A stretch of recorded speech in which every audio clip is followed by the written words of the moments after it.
Oh my god, my god! Don't make it worse than it has to be. Ah!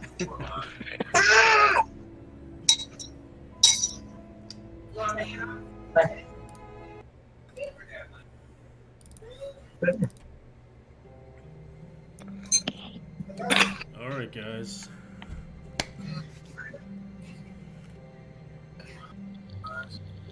Your story begins in a ragtag town called Homesfirth, located in the randomest territory on the southern footprint of the Lothesian Kingdom, a town known for its largest export of both saltwater and freshwater fish. The only town flanked by two major rivers on the western coast, which makes it possible for the most dense variety of sea life. Clans from all over the kingdom gather to raid the seas and claiming their fair share of catch, making the ports of Holmesfirth one of the most busiest in the kingdom, resulting into some of the most vicious and naval combat seen in the last century, giving to its name the Scrimmaging Seas. Dusk begins to settle. In this chill day, as twilight from the horizon transitions, you begin to see the stars flicker. It didn't take the three of you long to find this place, as Meliodas can be persuasive at times. It was the only house in the outskirts of town that didn't sit on a farmland, and investigating the mystery behind the missing children can perhaps be a quick and easy payday. Eugenia did mention that her daughter Brenda did go missing in the nearby forest as well. So did the butcher, Sloane. You begin to approach an old house. Must have been a little more than a glorified shed in its heyday, but now it looked more like a giant had sat on the roof and sagged terribly in the middle. The windows were covered, the door hung solid in its hinges, even though its jaunty angle. Overall, it was a rotting heap, bowing down and subservient to the elements. How do you proceed? That's talking to Team David, of course. Oh. Why are we here again, Theo?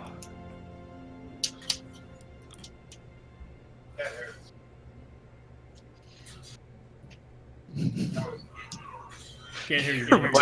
Your mic's muted.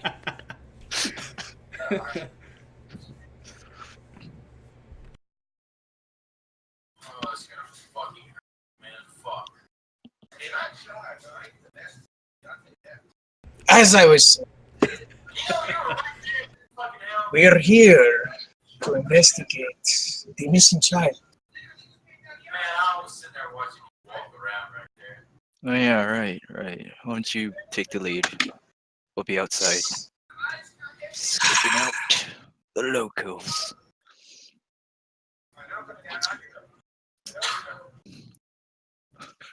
Yes, okay.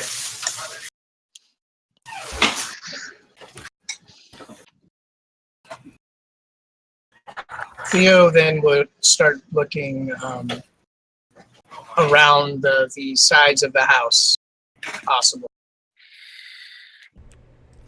Okay, so as you get near, you notice a little mumbling, kind of voices, muted, but it sounds like they're having a conversation, but at a really ecstatic rate, like almost like if they're arguing. From inside the confines. Yes. And if so, you're heading towards it from the front. Actually, let me help you out here a little bit, just for visual sake.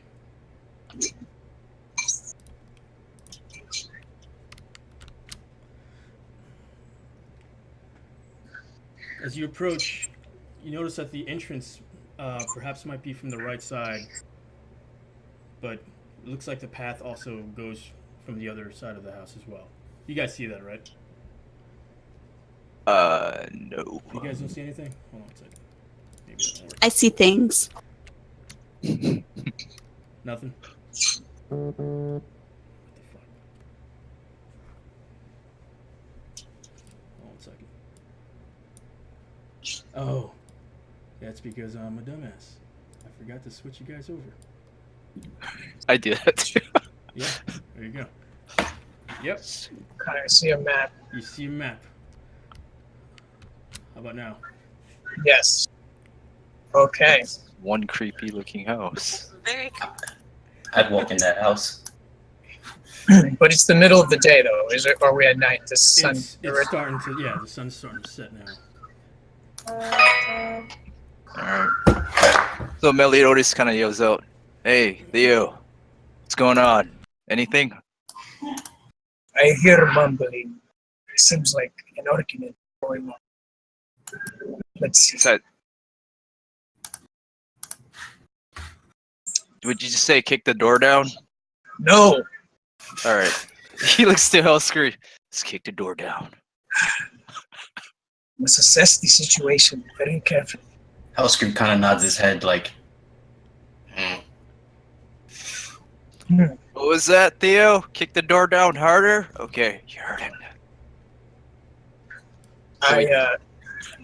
No. So we... And I grab his shoulder and I yank him back. Just stay behind Hellscream.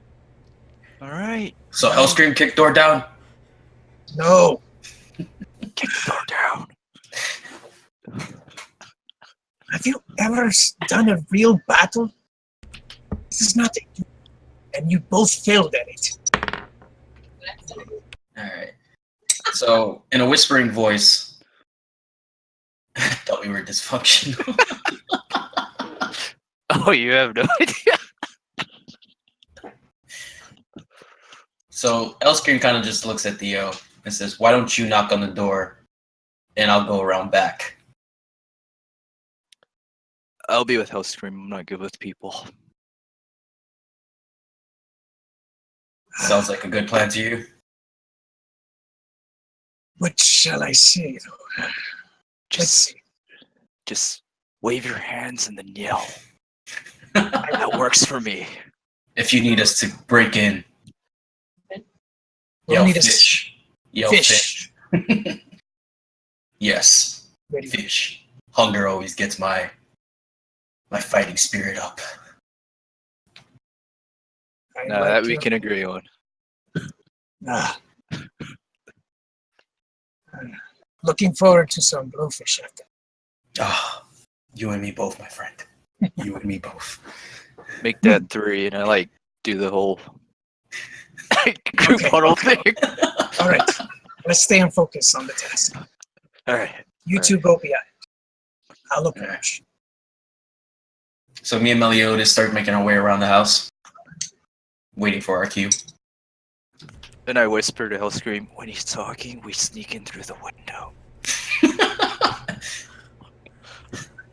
The windows, as you head towards the back, look like they were actually boarded up.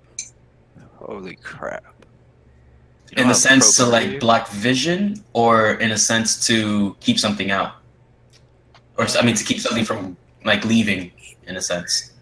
It's difficult to look in unless you guys actually push the boards through. It's the only way you can actually look through. It looks like it's a foggy glow coming from it, though. As you head around the back, the mumbling kind of subsides. But Theo, if you stayed in the front, the mumbling and it looks, as far as the argument goes, sounds like it's consistent. Like if there's at least two people kind of talking amongst each I other. was about to ask you that. Okay. Okay, so thinking. All right. Before he goes into that, is there a back door or? Yes, There's you a back do door? notice there's a back door. This one looks like it's from the back. It doesn't look as jaunty as the one in the front. It looks pretty sturdy from just visually looking at it. So it looks a little new, or Looks less used. less used. Yeah. Okay. That was my second question. And is it locked? That is Well, a good question. That's a very good question. I mean, I guess we'll have to find out. I mean, worst comes to worst, I do have a crowbar in my Me too. in my Dungeoneer's pack. It just 2 crowbars is better than 1. damn right.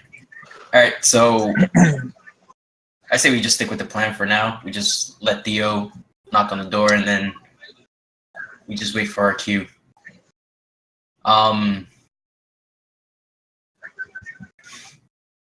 Actually, yeah, let's leave it like that. I don't like the fact that we can't hear the mumbles in the back, but let's leave it like that. Meliodas is kind of assuring you, just like rubbing the back. Shh, it's okay, buddy. It's like, I'm like leaning over, saying like just looking over, and like. And, So I give Theo the thumbs up, like we're good to go. I'm like.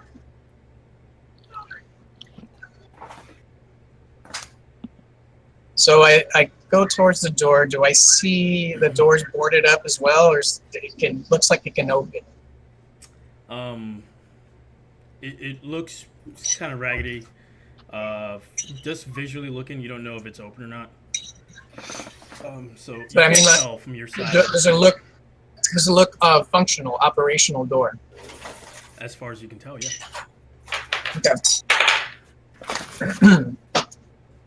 So let me see. I'm gonna look at my things here, and I'm gonna pull out my bubble pipe, All right. and I'm gonna start smoking it.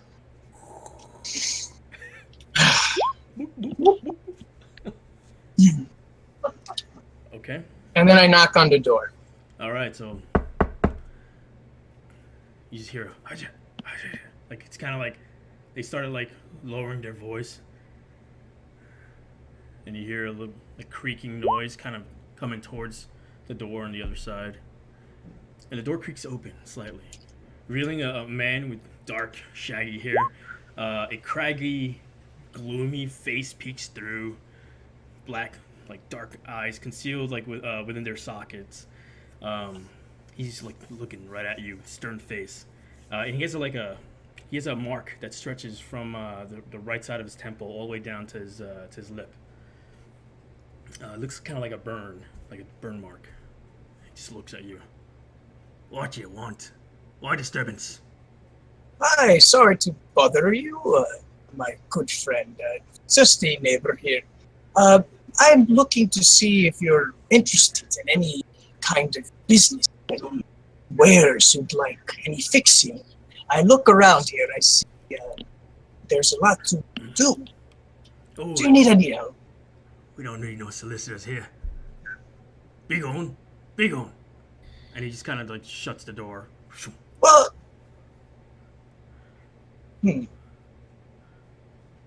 Now, when he opened the door, did I notice anything else? Roll behind him? perception check.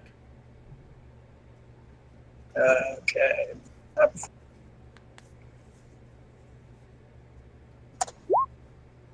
So, when he had the door slightly jarred open, it looked like there was another individual kind of like peeked through, just kind of like to visually see who was on the other side of the door, and then he kind of just walked away for a split second. Okay. You could tell it was like another male figure, basically. Okay.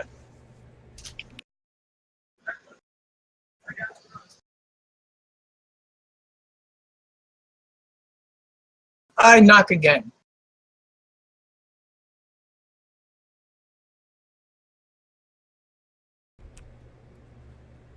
Oh, I can't hear you. Yes. What do you want? I don't believe I've seen you before in town. Are you new here? Did you move here recently? I'm very new myself. I'm getting to know everyone. I don't take it too kindly. People asking me my personal questions. Oh, very well. I only look for my privacy. Uh, Hey, going. Look. And then, like, real quick, it's like he's like looking back. It's like, shut up. Oh, you sure? I have some rations here. You look like you might be a little hungry. We's got all everything we needs. I insist. And I put my foot on the door. And he tries to shove it forward, like to try to close it, as he does, as you do so. He's like, "What's the meaning of this?" I'm just here to help. He looks back nervously. Ragard. And then he opens the door, and the other guy lunges forward, and he has what looked like a dagger towards you. Okay. Fish! Did I we try to hear that? Yeah. Yeah. Well, it's been fun playing with you, Miguel. So Melios was like sitting down. He's just like slapping Hellshoop. He said fish. He said fish. And once- 1 second. I'm gonna do this just for turnover's sake.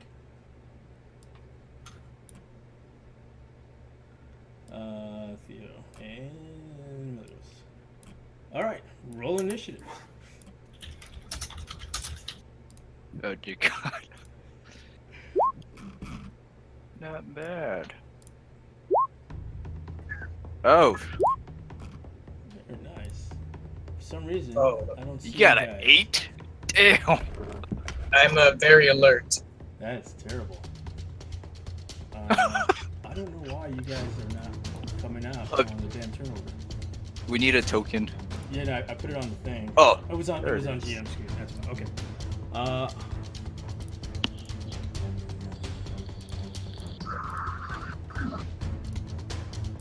Okay, roll it again, guys, and just put your first order. Your original, what you call it. We just use that. Okay, yeah, I like my original better. Yeah, of course. How do you do that? How do you do the original? Use my second one. You wish. Roll it again. Roll it again.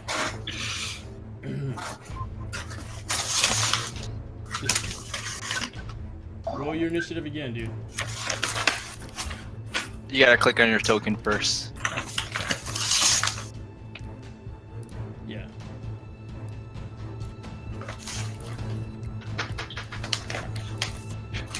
Guys, or you can add turn. I can add turn. I never did that Yeah. before, so. Actually, Just right click on their token. Yeah. And okay. Wait. How come? It's weird. Because Theo's not working. Now it is. Okay. No, okay. Alright. Okay, just put in whatever order you guys had before. Hellscreamer the 3. You mean a 14, right? Yeah, you wish. And what do you have before? 19? Okay. Alright, so Theo, you go first. I had 25. Yeah, 25? Doesn't matter, you still go first. Perception. My bad. Okay, yeah. No, it matters. Okay.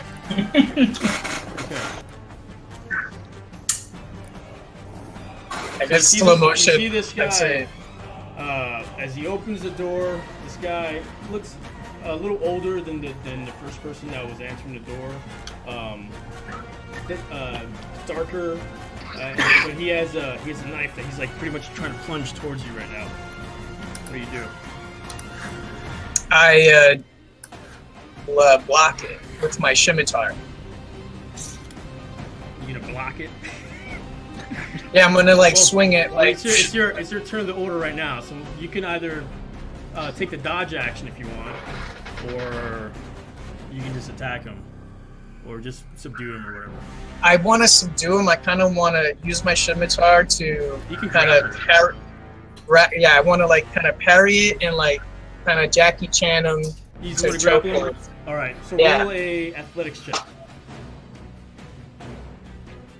Come on, That is Theo. check. All right, 10. Damn it. That's good, right?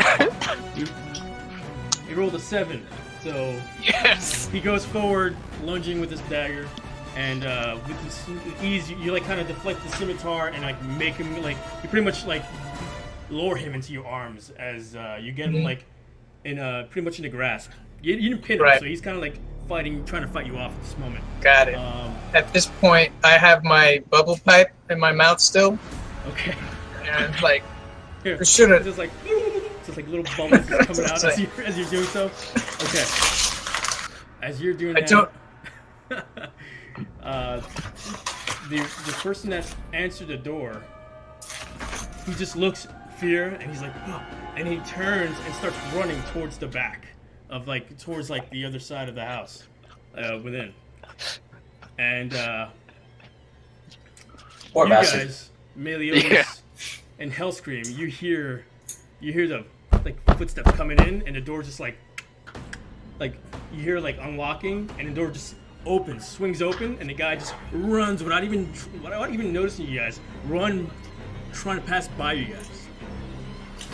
You guys at this moment have opportunity attacks. Oh, sweet. Clothesline. Oh, he goes first.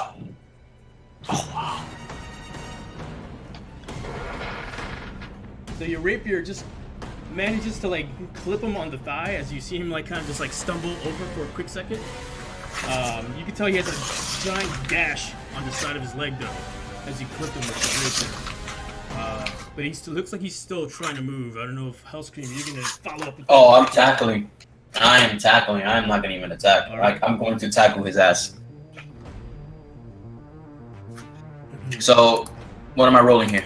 Athletics. 15. And he rolled a 10. As you see him get clipped on the side, he does like a little without even seeing you. You just freaking just clothesline him like Goldberg's spear. Nice. Yeah. His legs just leaves him. He's on the ground right now. You pretty much have him almost in a pin position. I look back at Meliodas like, Meliodas is your go right now. So you pretty much got him pinned, right? Yeah. yep. He And stopped then- distracting the grapple. So I look through the door. Do I see Theo with the other guy? Yeah, you can see straight through. Theo's like pretty much like holding the other guy, like almost like over his neck. Like, and he's like fighting off like his other hand with the dagger. So he looks to the both of them. Like, you got it, Theo? Yes, hold under control. What Bring about them you, in. Oscar? So before that happens, he goes 1 second and he closes the door and then leans down next to the guy that he got, Hellscream got pinned, and he pulls out a dagger, starts like tracing his cheek. And he goes, "So, are you gonna cooperate with us, or do we need to take something from you?" He spits at your face. How's it smell? It is rancid. So he, 2 gags later. Alright then. Hellscream, open his mouth. Yeah, Hellscream just gladly obliges. Roll It just another. starts grabbing him like from the bottom of the, and just bringing it all the way down. Roll another. Like it's causing pain. Roll a strength check on that one, just to see while you're doing this. He's pretty much he's not willingly letting you do this, so he's like trying to fight it off. Yeah, he's just like,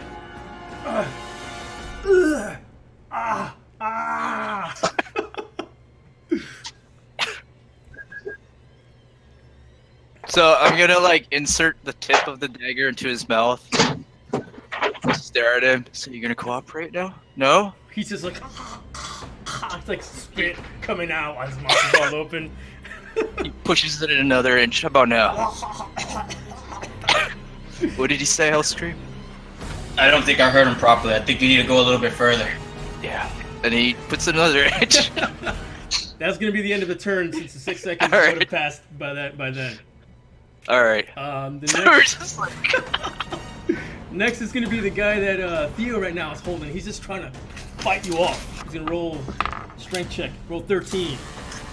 Roll athletics because he's trying to remove your grasp as he does so. You're strong, Theo. And he pushes you off, and he tries to bolt past you.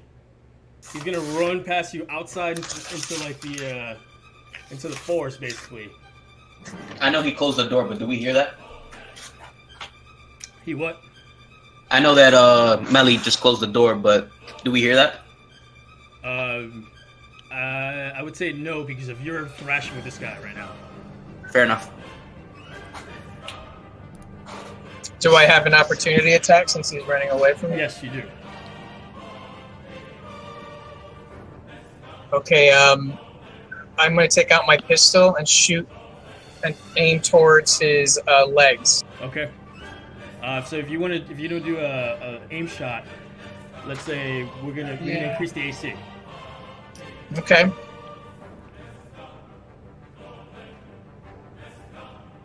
Oh, yeah. He's Yeah, I running, love that. and you hear like birds start flying from the sound, and he just went boom. He just falls down. Ah! Ah! Oh my god! Yeah. I just start walking towards him. It's not As your I'm turn. reloading- It's not your turn to move. Damn it. Yeah, that was his turn. Hellscream, you're up. All right. After hearing the gunshot, I look at Meliodas and say, "Go help out Theo. I got this one." all right. And he like, do I leave the dagger in or? You could take the dagger. I got my own methods. So Hellscream, you're gonna stay there with him, and you're gonna pin him down, basically. Yep. Okay, just roll another strength check for the sake of holding him, because it's your turn, not Meliodas's. Yeah, he stays. I mean, he's not gonna beat that shit. He's got negatives to shit. Oh wow. Okay. Now, we're gonna stop that there. And we're gonna Meanwhile- go right back.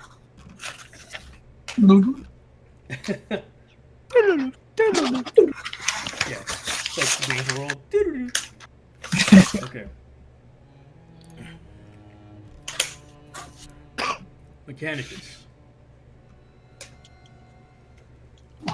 Wait, he's not here. He's not here. Uh-oh. Oh shit. Right when I get to him, he leaves. God, so rude. So, I think he's gonna move his stuff over. Hold on. What happened? His video feed went out, or No, I think he's trying to get a little bit more. He's putting his laptop and stuff on a desk instead. Oh, okay, he's just trying to help set up. Okay.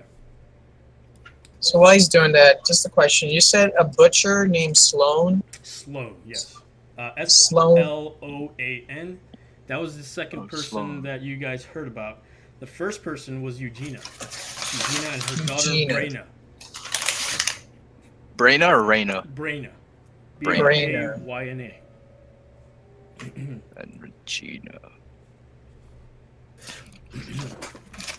She's the missing child, Brayna. Brayna's the missing child. Sloan. You heard. What's the relate? Yeah, what- Brayna, from what you heard, was about 7 years old.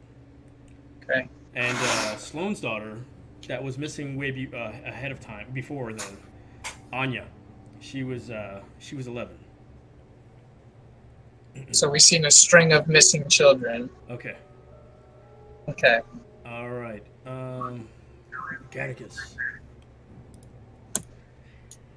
You can hear me, dude? You good? Or you still setting up? I'm just trying to get set up on my desk. All right, man. No problem. So, you open your eyes for a second. You feel as though the darkness consumes them. But as your vision adjusts, you see a glimmer, a small glimmer of light streaming through the cracks of the wooden panels above you. Heavy footfalls creak from one end to another, as if someone above pacing back and forth. A throbbing pain on the side of your head catches your attention as you notice your mouth is gagged. You try to reach for it, but your arms aching from behind you. They feel like they're bound to something. As you look over to your right, sitting against you, a small, unconscious form of your companion, Gillian. It's as though bounded and gagged as well, against the same beam as you look over. And a little further, as your eyes keep adjusting to the dim light, you see what looks like a table with another figure bound to it, larger than Jillian's. Hard to tell, but you can only assume that it's perhaps your other companion that you traveled with. Man. But only your memory. Dude, mute, man. You're fucking... the bag. My bad. Suddenly, your memory of what happened earlier returns to you. You and your companions were on a task. You've come to the town of Homesworth and perhaps finding the missing children that has been secretly plaguing this town for the past couple of months. Asking around has led you to a reclusive individual named Victor, who lives in the outskirts of town. The story goes that there have been 2 girls missing before, the one that's currently missing now. And from the information you've gathered, the first one was found in the forest, mutilated, missing a piece of her. From what you've gathered, she was missing a kidney, which is kind of strange.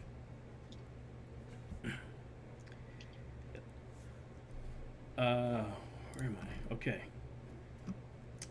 You remember arriving at a small house and questioning a man of the interest of Victor, and you remember the searing pain on the side of your head as everything went dark. You come back to it. In this small room, dim light, you hear a whimper coming from the corner.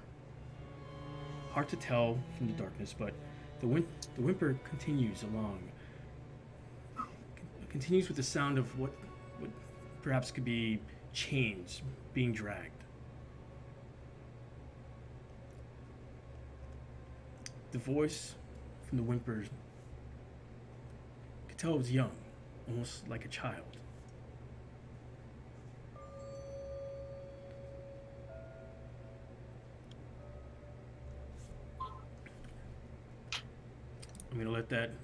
I'm gonna pass the mic to you for that one.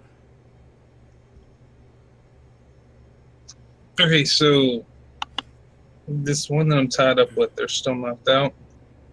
Yes. Okay, hands are tied behind me. Yeah, you can feel Jillian's kind of fingers like right next to yours almost, as you guys are kind of like bound, like against a beam of some sort, Is it a wooden beam? Yes. Rough wood? Yes, sir. All right.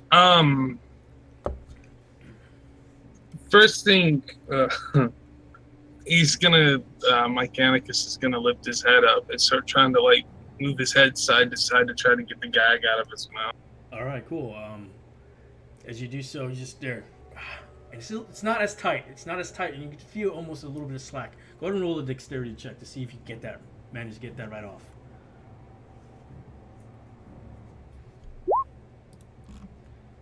As you do, just over adamantly, and the gag just comes right off enough for your mouth to just breathe air normally without a small stench that piece of cloth that's over your mouth. You finally get some air, and you feel like you're able to at least talk. Okay, I know the girl I'm tied up to. Yes. Right. And you said her name was what? Jillian. Me. Well, yeah, but I don't know your name. We didn't go over that. And do I know Is May in the room? Do I see May? From what you can tell in the dim light, it looks like there's another figure across, not too far, maybe like 10 feet from you, on a table, and they look like they're bound as well within the darkness that you can tell. So at this point, he's just kind of like getting his bearings and like looking around. Like, what does this room look like? I mean, is this a chop shop for people? It looks like it's the cellar where there's various like farming instruments, gardening instruments, and stuff like that. It's too hard to tell beyond that because of how dark it is. Your vision not really capturing everything else. The vision that you do get is from like the light streaking through like some of the cracks from above you, like some of the wooden. Looks like it's a wooden floor above you because as you can tell that there's at least one figure that keeps walking back and forth, creaking as you see dust kind of following from that as well. Okay. So he would look back, and is his hands tied with rope? It feels like it would be. Okay. So Mechanicus looks around. Jillian, May, are you here? So your shoulder's like against hers, and she's like a smaller form of yours, but you can feel her shoulder towards yours. So he like kind of like nudges her with his shoulder. My child, wake up! Jillian, you wake up, head is throbbing. Darkness though, so you don't know what's going on.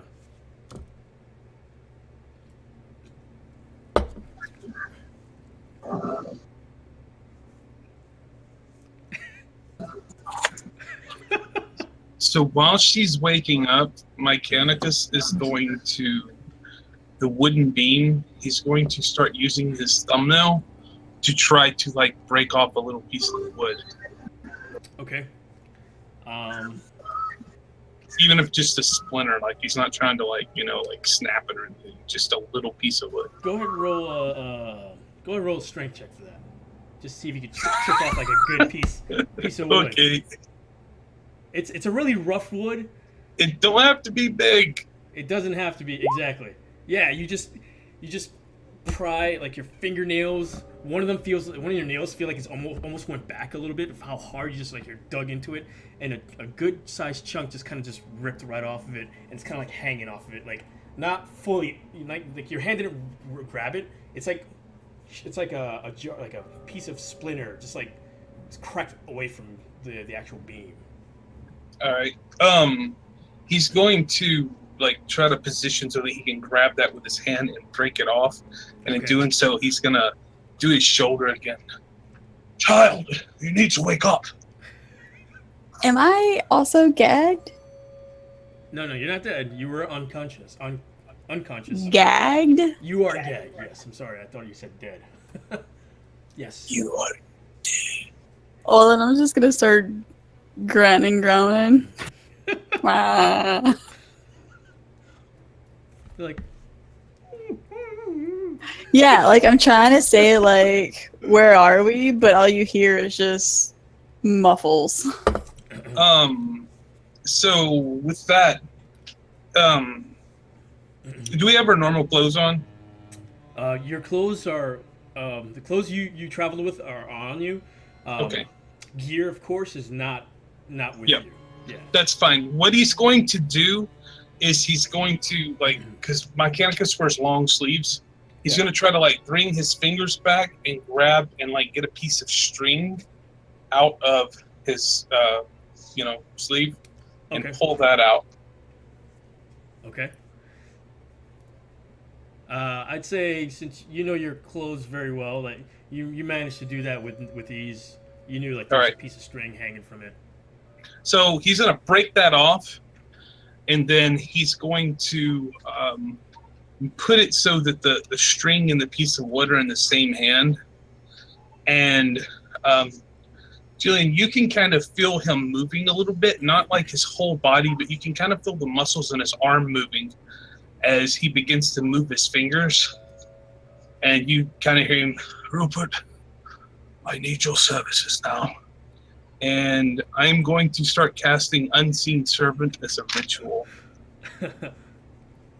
Okay, for the next 10 minutes. Jillian, you notice Mechanicus. As you can see from your angle, he's kind of just closing his eyes, and he starts mumbling something like chanting almost. Rupert, I forgot the Rupert. And out of nowhere, you feel like a rush of breeze just come like pretty much enclose the whole section of the small room you're in. You feel like a small breeze come out of that, and Mechanicus, you could see the presence of your invisible servant. Ah, Rupert, would you be a dear and untie me, please? As he's there, kind of just like almost like lurch, like just head down, and he just kind of just goes towards you like real methodically, slow, and he just starts going towards your bound, and he just goes, starts untying certain parts as he does so. While this is happening, you start hearing above you the footsteps turn to like a shuffle. You hear the two, like what sounds like two individuals start like just arguing. Like one of them just goes, "I told you, Ragged. I told you it's too soon. I told you someone's gonna catch on. Shut it, Jonas. You heard that. You heard that? I think someone's at the door. I told you. We're good. We just get caught. Victor, it's all his fault." And you hear the footsteps kind of just shuffle back and forth again. By this point, your bounds kind of just come off as Rupert just kind of just stays there, just like kind of solemnly just look at you, waiting for his like next request from you. So, am I like sitting on the ground? Yes. Or, yeah, you okay. are. You're on the ground against the beam with Jillian. So, Mechanicus, being 79 years old, is having a hard time getting off the ground. So he's like trying to like roll over and get on his knees, and Jillian, you're like, oh God, what? He grabs the bolster, so Rupert, be a dear and help me get up, please. Yeah, he's there just holding you one arm, like trying to pull you up. Thank you, my friend. So as he gets to the top, get untied, please. I'm going to see what this one over here is. And he's gonna like start making his way over. Jillian, you can see that as he's walking, like he's all like stooped over and shit, like he's got a hookworm or something going on. Rupert, you said Rupert go to Jillian basically? Yeah, and start like untying her. Yeah. She doesn't see it, but she feels its presence as Rupert's like right behind her, like tugging like at her bound. And Jillian, you just feel like that tugging, and you don't see it though. Tickle? Yeah, a little bit, a little bit of a tickle. He's really gentle though, like he's want to make sure that you're comfortable for throughout the whole procedure. What a gentleman! And Mechanicus, you were doing what exactly? Approaching the table with the person laid on it. Okay, yeah, you can see. As you get closer, your eyes are still adjusting to all this. Even for the past 10 minutes, now that you're actually getting close to the table, you can see what definitely is the unconscious form of May, bound and gagged as well against the table at this point. Okay. Is her eyes open? No, she's unconscious. Like her eyes are closed. As you approach as well, you see another table. You can see what looks like some bags. Perhaps the traveling bags you guys actually had with you. Okay. So as he gets close to May, like looking at her, and some of her eyes are closed, he just like reaches up and just like pulls her eyelid back. And he's like, "Are you okay in there?" Took her a couple of seconds after you just like kind of just like shifting her eyelids open. May, you just wake up and you just the first thing you see is kind of like a silhouette of a figure just kind of like messing with your eyes. That's like the first thing you actually, your attention comes to. Yeah, she's gonna kind of freak out and start like trying to move away from this silhouette that she sees. Yeah, as you try to do that, you're like, and bound like, ooh. You can't say anything. You can tell like you're gagged. Your arms are just bound to like what feels like a hard surface that you're laying on. So while you do this, all of a sudden, Mechanicus' hand like on your forehead. Do not move, child. Do not move. And you seem like going like this. And he reaches and grabs something and pulls back, and you see a tiny little bug between his fingers. And then he shoves it in his pocket really quick. I'm just kind of wide-eyed. Like, I hear Mechanicus, but I'm still kind of freaking out that I'm bound and gagged. And at that point, he's gonna like start trying to undo her bonds. I told you that coming here was a mistake. But you young people these days never listen to your elders. One day you will learn. May, as you're there struggling for a quick second, you just, the realization of the pain that you have coming from the side of your head just starts kind of just searing through your body, basically. Like the pain is pretty much radiating. You could tell someone had knocked you over the head pretty hard.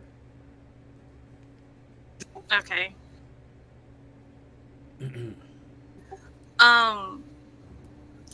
Once I'm like untied, I'm just gonna sit there and just kind of like meditate a little to try to ease the pain that I feel.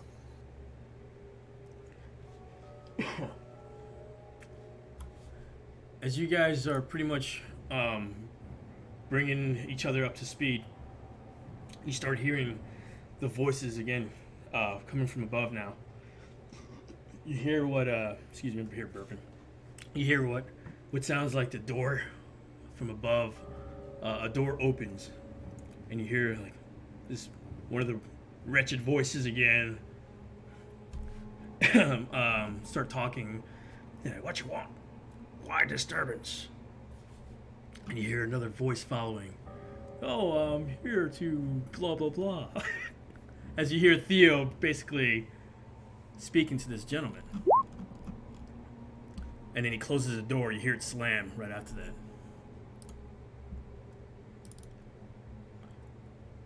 Jillian, as you're there waiting for Rupert to unbound you as he does, you notice to the other side of the room, you notice what looks like the stairs going up.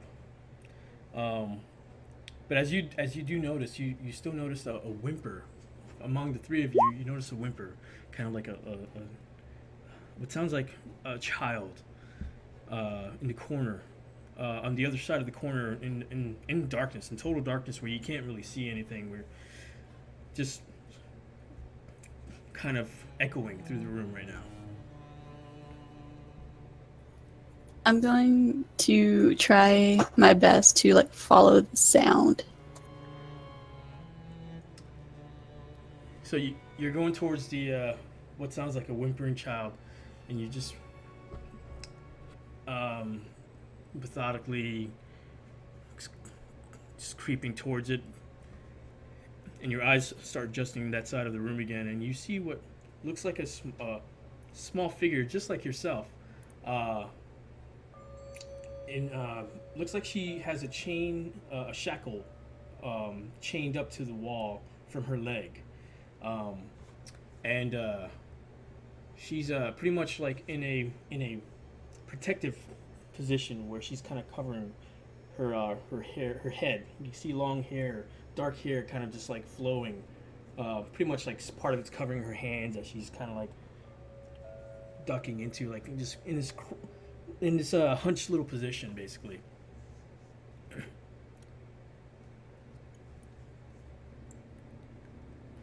I try to comfort her and tell her that it's okay. Grandpa is gonna help us out. And I try to get his attention and be like, She's she kind of just looks like peeks, like her hand starts kind of going away from her face. She's like, The bad man got me. My leg hurts. As you look towards her other leg, it looks like it got mangled, like a large gash on two sides of their leg.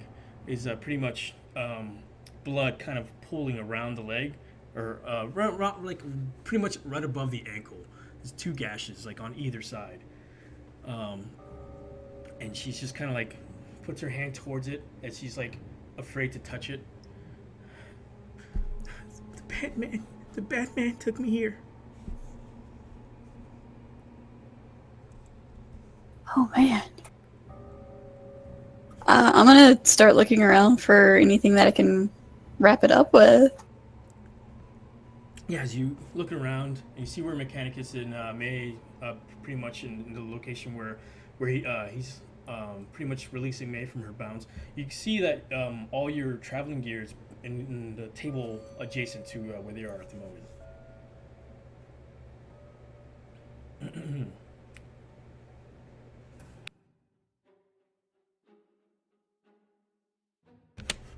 Following from that, you hear another opening of the door and more conversation. Wait, we don't need solicitors. And more conversation going on above, from beyond, and you hear more creaking as looks like another individual is kind of like moving and shifting as the wooden floor starts creaking on one side, dust kind of falling from that.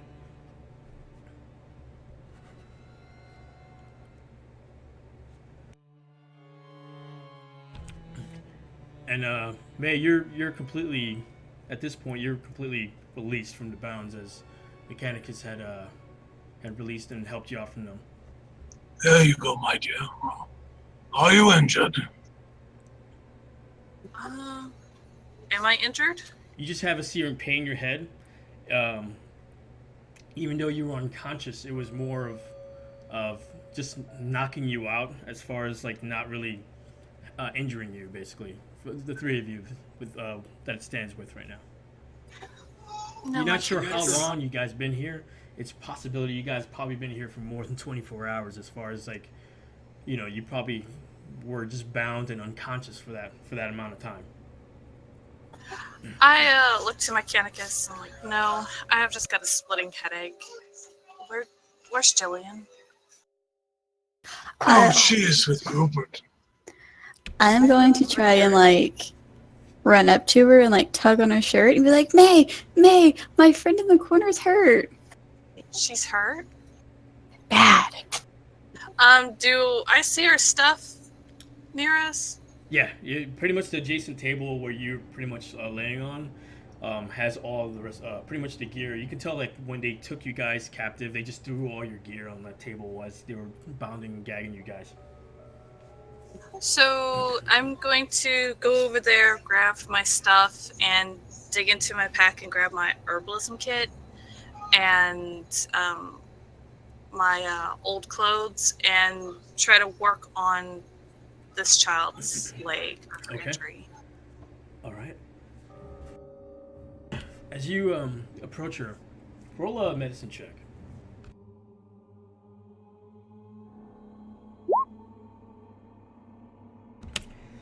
When you approach the little girl, she's like real hesitant, like, "Don't hurt me, bad man." As you look and tend to her leg, you notice that it's been like that for some time, and your thoughts is perhaps it's as long as she's been missing for almost a week, that this wound has been untreated and starting to look really dark around the edges. Okay. I look to the little girl and I put my hand on her cheek and like, it's gonna be okay. We're gonna take you away from the bad man and take you back home to your mom or dad. We're gonna take you back to your family. My mom? I miss my mom. Please, I want to go home. All right, sweetie, we're gonna get you home. What's your name? And I'm just gonna still keep working on bandaging her up. Raina. Oh, okay. I'm gonna pull out my water skin and a ration and hand it to her. She drinks it just vigorously, just like you can tell she's been dehydrated this whole time. And she's still kind of like moving, as you can hear the chain just like rattling on the other leg, as where the shackle is like pretty much around her ankle. I'm gonna run my hand after I get done finishing up with her onto the shackles and see if there's a way that I could unlock it. Okay.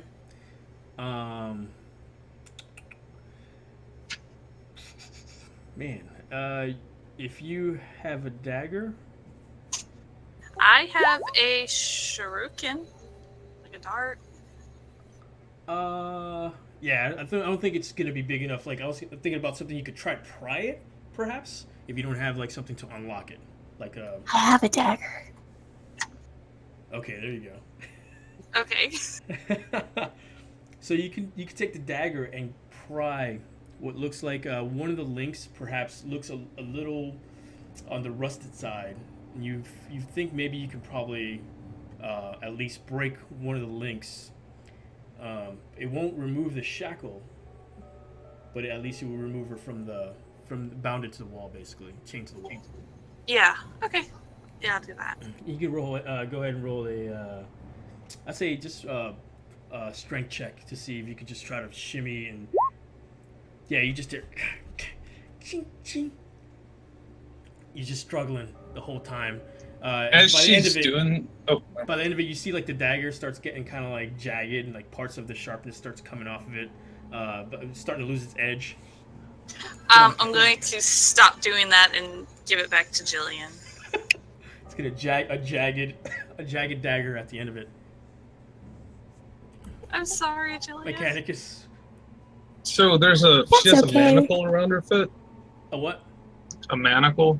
Yeah, it's just shackle kind of like just around her ankle, her tiny ankle. And there's a hole for a key? Yes. So Mechanicus is gonna look at it and look at the dagger, look at the girl. I am sorry to inform you this, but we're going to have to cut off your foot. No, we're not. What? No. Please don't. I just want to see Mommy. I just want to go to my mom. He stands there studying the situation for a bit. As you guys are conversing at this point, you hear a loud crash as above you sounds like not only the shuffling of feet, but it looks like what was once just like shuffling and perhaps nervousness above you. Now it sounds like there's an actual melee of like pounding and foot stomping happening, and it sounds like for what it looks like there's some sort of fight going on right above you. As that happens, Mechanicus kind of closes his eyes and kind of like squints him a little bit, and his head, he just kind of jerks a little bit. I stand corrected, my dear. We will no longer have to cut off your foot. Thank you. Thank you. And once again, just heavy footfalls of crack. And out of nowhere, you hear a bang, a large gunshot that you guys pretty much recognize as firearms are a normal thing within the kingdom. I'm freaking out hearing that noise, so I'm going to pull out my sword and start working on the chain, that rusted link again. Okay. You can go ahead and if you're gonna go with your sword, I'd say you can go ahead and strike it at this point. Yeah, 8 piercing damage as you just see the link just you see like it broke into like 3 pieces as her leg is like now pretty much released from the chain against the wall. Let's go. What's going on upstairs? Is it the bad man? I don't know, but we're going to make a run for it with this commotion going on. Why don't you hop on my back and just hang on as best as you can? Okay.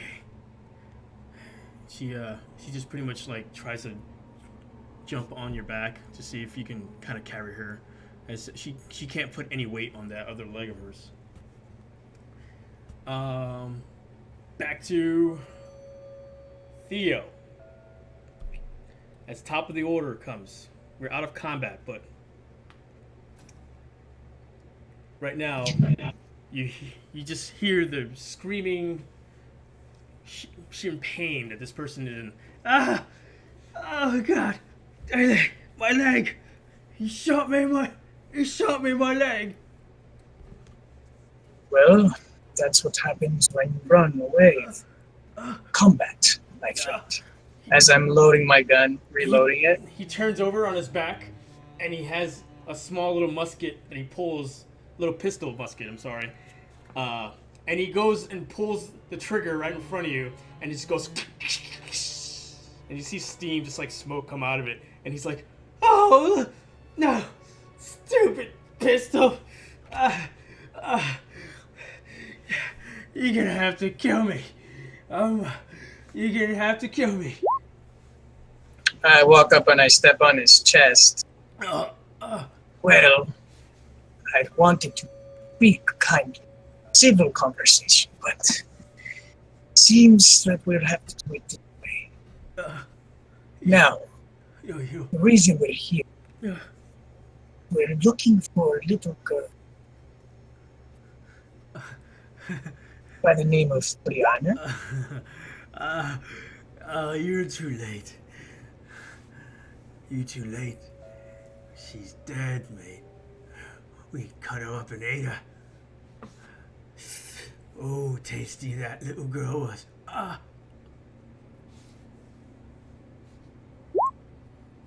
Very unfortunate. Obviously, you cannot be treated civilly. I shoot him in the head. Coup de grace, you just like stand up next to him, pistol like right in front of his face, and he just looks at you with the meaning eyes. And you just pull the trigger. Yep.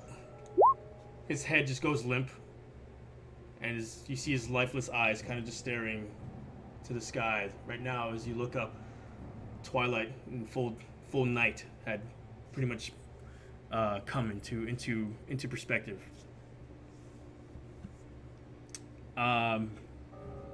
Meliodas and Hellscream. Hellscream, you're there holding this guy, and he seems to calm down for a quick second. Hey, you don't know what you're getting yourself into, man. Oh, you don't know. He's gonna gut ya. So, hearing him say that, Hellscream removes his mask slowly.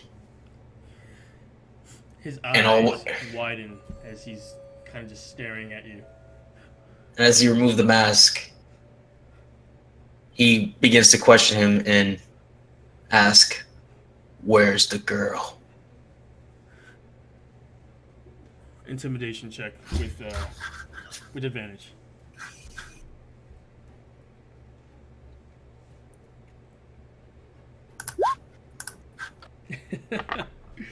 Fuck me.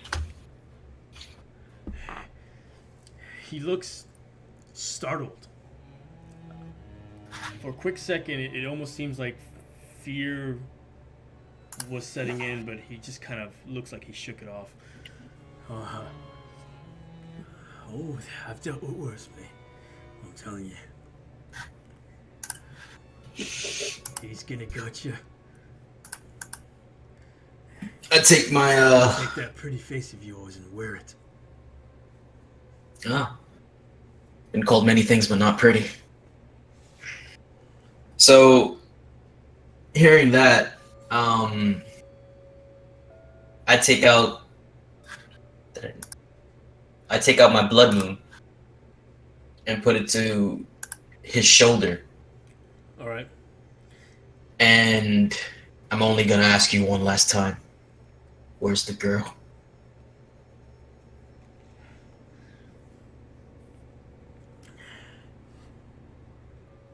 You're obviously gonna just keep asking me the same question. I'm gonna give you the same answer too.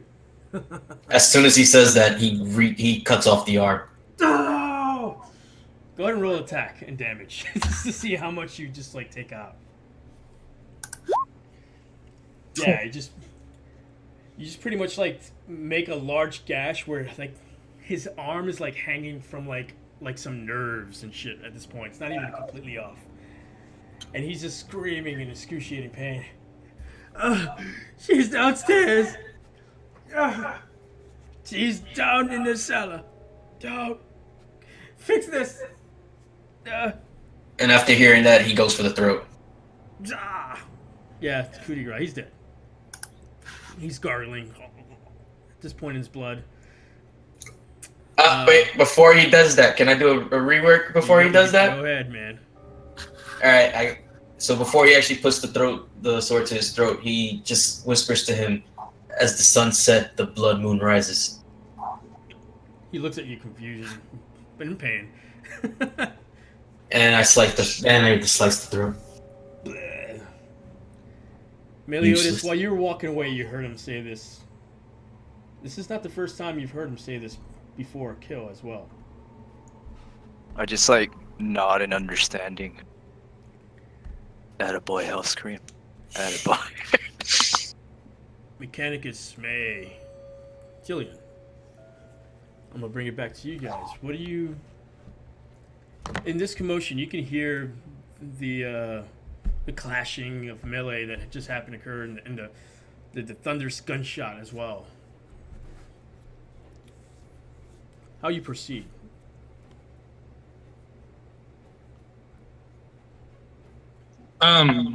Is the stairs the only way out? Go ahead and roll an investigation check. With disadvantage, since it's dark.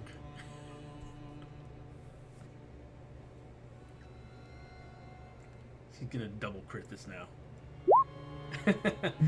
From what you can tell, the stairs are the only exit from your current location.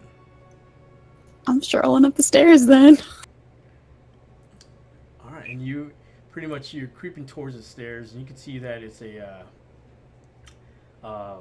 at the base of pretty much the ceiling above you, which is the floor above the next, basically the floor level. You see there's a latch to hold on and just to push, like a push latch basically.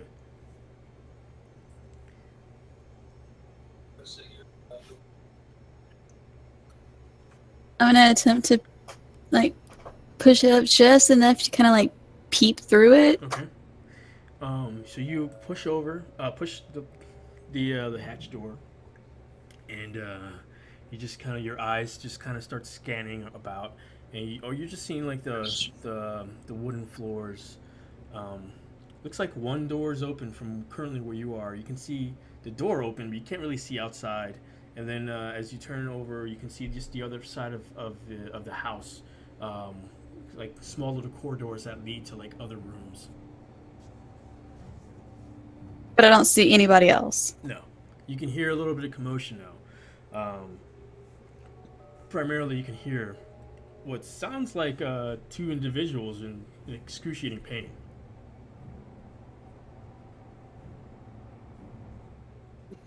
Jillian, do you see anything? I see a way out. And it sounds like they're not in the same room. We can bolt. Let's do it. Mechanicus, are you ready? Do I really look like someone capable of bolting? Okay. I have faith in you, Grandpa. Alright. There's only one way out, and we have to do this, so let's just go.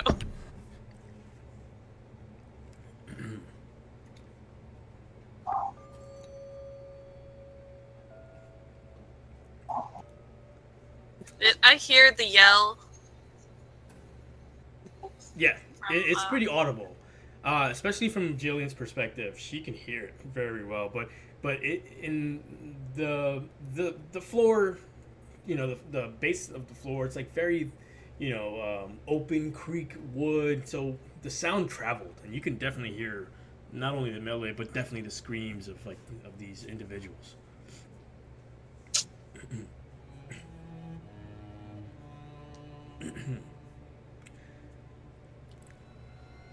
I'm just going to try and, like, as quietly as possible, slip on out through the smallest of crack and just, like, roll until I'm, like a hidden combat somewhere. roll? Yes. Go ahead and roll a stealth check.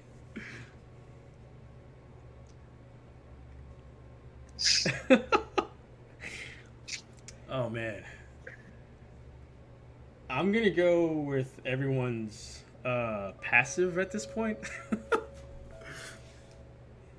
So, Jillian, you open the hatch door.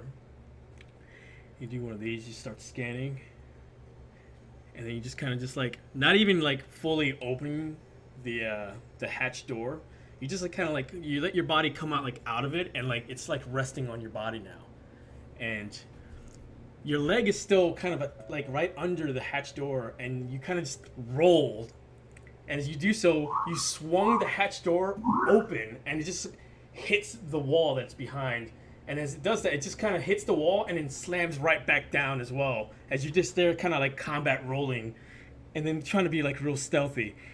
And you knew you fucked up as soon as you did that, because your foot kind of caught the rest of that door, and it was like a two kind of slams that follow. It was like whack, wham.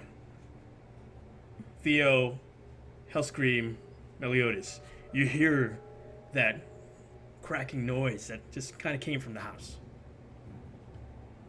I shield my gun again, wield it, and I yell, "Who's there? Show yourself." I don't answer, and I try to hide behind something that is larger than me.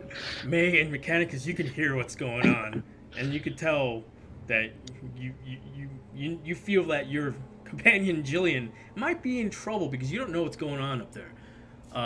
Jillian, go ahead and roll another stealth check. I do have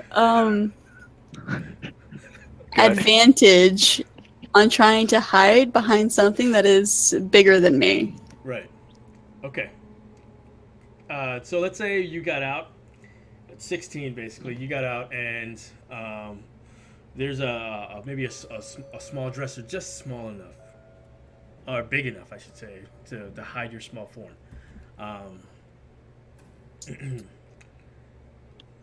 I'd say, passive wise, I don't think anybody can. What's your passive again, for Theo? I know you have lure. Oh, I don't think. Yeah, 15. So, Jillian, you just knowing that you just screwed up, you just went to the nearest object that can fully hide your body, and you just there, kind of just like hugging the wall right now, just like real still and quiet. Meliodas, Theo. I'm also trying to like hold my hair down.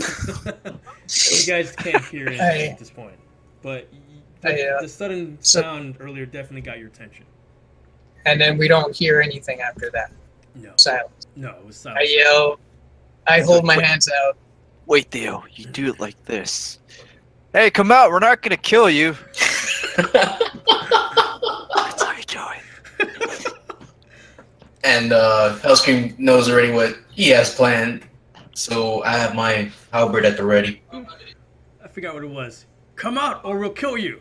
No, you gotta say, or we won't kill you. We won't kill you. Like, oh yeah, come out, we won't kill you. I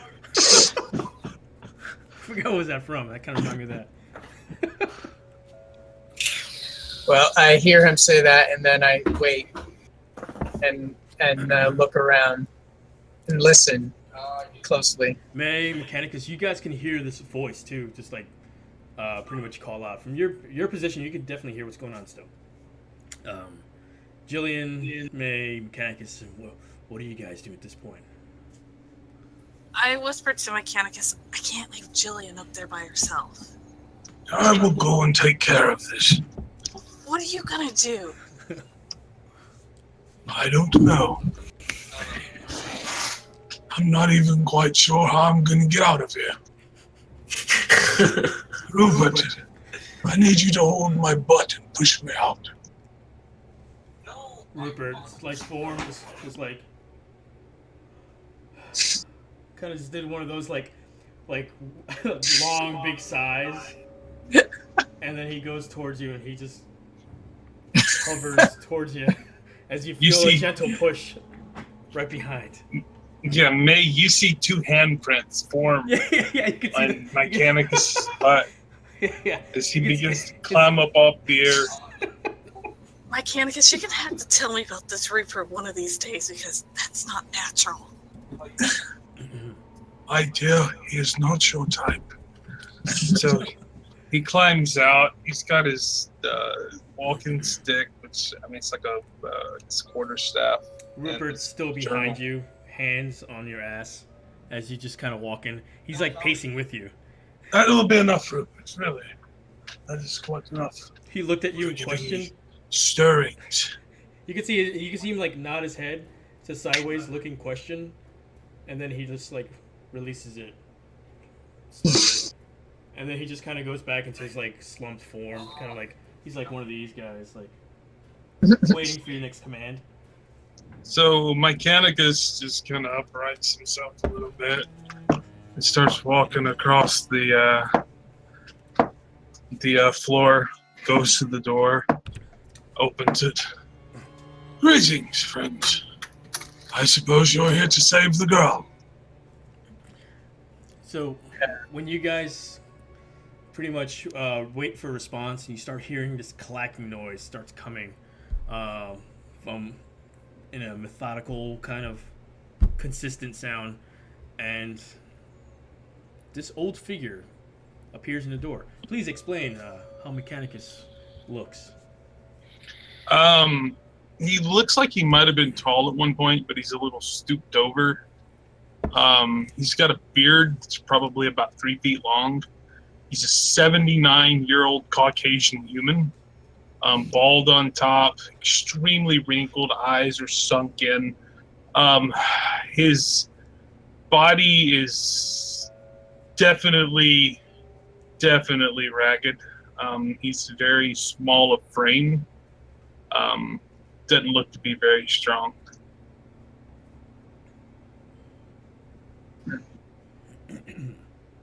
Looks at Theo. Do we rob him? Or No. No. How do we know we can trust you, my friend? You don't. Mechanicus, you see this person, at least two of them, I should say, all three of them, look like they're not from here. Theo, please explain how visually he looks.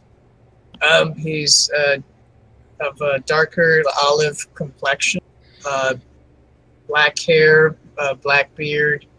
So it's a little bit salt and pepper. He's got a hood on and several types of pistols and ammunition along his kind of utility belt-ish, and a scimitar, and a very nice, fancy-looking pistol on his that he has drawn on you, actually, at this point. He's pretty toned.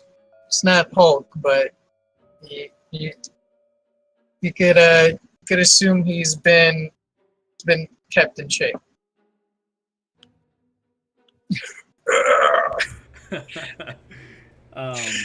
The same goes for Meliodas, as he was in the conversation.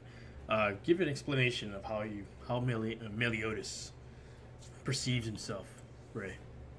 So he has his hair tied up and kind of braided in the back, albeit messy. You got like splotches of like brown and black all over the place. Scruffy beard, and his stare is always that of like half-lidded, where he always looks tired. Got a couple of scratches on his face, and his attire is like the billowy sailor attire, the white shirt. Got like on his waist, he's got like the rapier on one side and the short sword on the other side, and his pants are like there's like holes in them. He doesn't even care. And right behind him, you see at a ready with a long pole arm. It's a pretty hulking figure. Hellscream, explain and describe yourself, please. So Hellscream is just standing there, pole arm in hand, very, very long pole arm. He's at the ready. He's wearing a mask, so you can't really see his face. He's wearing a nice little hat as well, you know what I mean, to protect him from the sun. His armor is like all different two tones from like you can tell it's just like different metal just brought together, so it's not all the same. And as long with that, he also has a sword sheathed on his left side. So seeing that, my Kamicus just looks at you. Oh, please. Do you really think an old man like me could take you? The weapons are not necessary. Oh, please follow me inside to help me save this girl. And he just turns around, puts his back to you, and walks back into the house. I'm gonna slowly go up the stairs with the little girl, trying to look for Jillian when I get up top. I'm still hidden. Okay, so I lower my weapon and I kind of look at my fellow mates here, and I kind of what do you think? Be on the ready. He's got balls. Yes, respect that. I don't put my gun away. I just lower it, and then I kind of alertly go towards inside the building. I follow right behind him. Yeah, I'm not looking around to make sure there's no one like flanking me.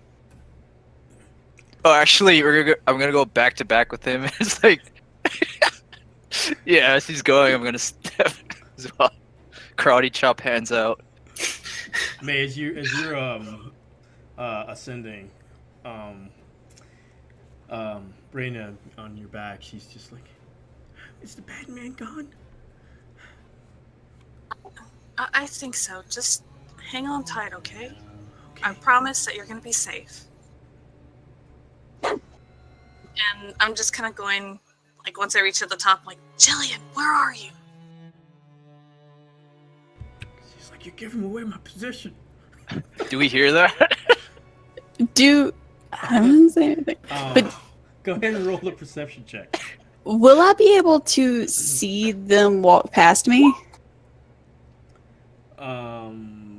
I would say at this point they're approaching you. They haven't really. Well, the two are. I'm still in the back with my pole arm at the ready. While we're walking in, my Canicus is like using his quarterstaff kind of like to prop up on, and he's trying to help me get out with the child. And as he bends over, y'all see two dirty handprints on his ass cheeks. What the? Should I ask? As soon as I see Meliodas and the other guy walk past, I'm gonna charge out and just like kick him in the shins. Oh god. So Meliodas, as you're there paying attention to Mechanicus' ass, you just kind of just do one of these like, what the hell? And I don't know where you just hear a. I'm like, get away from my grandpa! What is that? Jillian, please explain how visually you look. I am a pale-faced, tiny. I look like a human child, right? Small, childish, big red hair, wild. That's it. Oh. She's have- naked. I have a large, She's naked. just like regular clothes. A large hurdy-gurdy on my back. What was she hiding behind, by the way? A dresser. A dresser, yeah. Out of fear, can I like split the dresser in half? Yeah, but I thought you were outside. I'm sorry, a I thought we were child all scared inside you. for 2 seconds. Okay, I thought He you were stayed. outside. Yeah, He stayed yeah. behind. You just like, as a reaction, you just like, oh shit, and you just like chop down towards The entire dresser, and the dresser yeah. just goes. Whoosh. As Jillian, you see like where you once were just got split into two. Hearing this commotion, I'm gonna press the gun behind the old man's back. He's like, "Are you alone? What did you say? Are you alone?" He just turns around to face you, oblivious to the gun. Well, you just saw someone run out right there, and obviously there's someone here. Obviously, I'm not alone. Anyone else we need to account for? Yes. And then he reaches down, and off May's back, he starts pulling the little girl. This little girl right here. So she can't like, so he's like reaching down, and this girl like she has one leg up because she can't really put her weight on it. As you can see, this little girl like just tattered clothes right now. Looks dehydrated, like malnutrition because she's just been sitting in there for God knows how long, and she's kind of looking at the light coming from basically from like the lanterns from within the house as it kind of starts hurting her eyes a little bit, and she just kind of just looks around disoriented. You can see her leg now, especially in the light. It looks really bad, where it's like these dark veiny parts of it coming from the two gashes starting to look like it's starting to turn. My dear girl, you are right. I put my gun down on the floor and I kneel towards her and I kind of just push the hair on her face and just kind of cradle her face. I actually am going to step in between you two because I have her on my back. Oh, that's kind of awkward. That's kind of. I step back and I'm like, you need to stay right there. Who the hell are you and your friends? May, please explain yourself, description-wise. May is a Caucasian human. She's got fair colored skin, got still gray eyes. She has thick, really blonde hair that's tied up into a ponytail with thick braids going through. She's wearing just some simple clothing, a blue sash around her neck as a scarf, and like earth tone colored clothes and boots. She has a sword to her side, and you can see a couple of like darts here and there on her. She also has some like henna tattoos down her arm and a little bit up on her neck. I'm sorry to come in between you and young one here. We're actually here in search of the child. Well, that's what we're here for as well, was to look for her. You just see her on her back, and she's starting to just feel like really nervous. I just want to go home. Well, if you were here the whole time, what took you so long to help this child? Who sent you out here? Are you working for Victor? It's Victor. Do I know who's Victor? No. Okay. We're here in search of compensation, and of course, to make things right. The child that's missing. And fish. Wow. And fish, of course. And in the background is, as she says that, I tell her, don't avoid the question. What took you so long? When we came up here, we got ambushed and knocked out. Don't know for how long, but when we woke up, we heard arguing. We were tied up downstairs with the little girl. So the way I see it, we saved you and the girl. That's about right. He gets up double the Jillian kicks price. him. Actually, you'd be quite wrong in that assumption. Rupert saved us. Rupert. Wait, you said there were no more. Who's this Rupert? I put the guy. Mechanicus turns around, shows him his butt, the two handprints, and goes, That is Rupert. Rupert, you can't. Nobody can see it, but Mechanicus, when you see Rupert, as you mentioned him, he just goes, and then just kind of goes down like, oh, whatever. So wait, your butt is Rupert. Is that what I'm comprehending here? Do you use magic? It's gotta be it. Look, we could chit chat all day, but this little girl needs attention. If you haven't already seen it with her leg, we need to head to town. You said he uses magic? No, sweetie. Yes, my child. Is it true? What are you going on about, Theo? Only seen that look 2 times. One at the brothel and when you stare at fish. I thought magic was forbidden. It is, my child. Mechanicus just kind of looks back at the girl, smiles to her, looks forward. And she smiles right back at you. It is not magic. That's a simple parlor trick by an old man.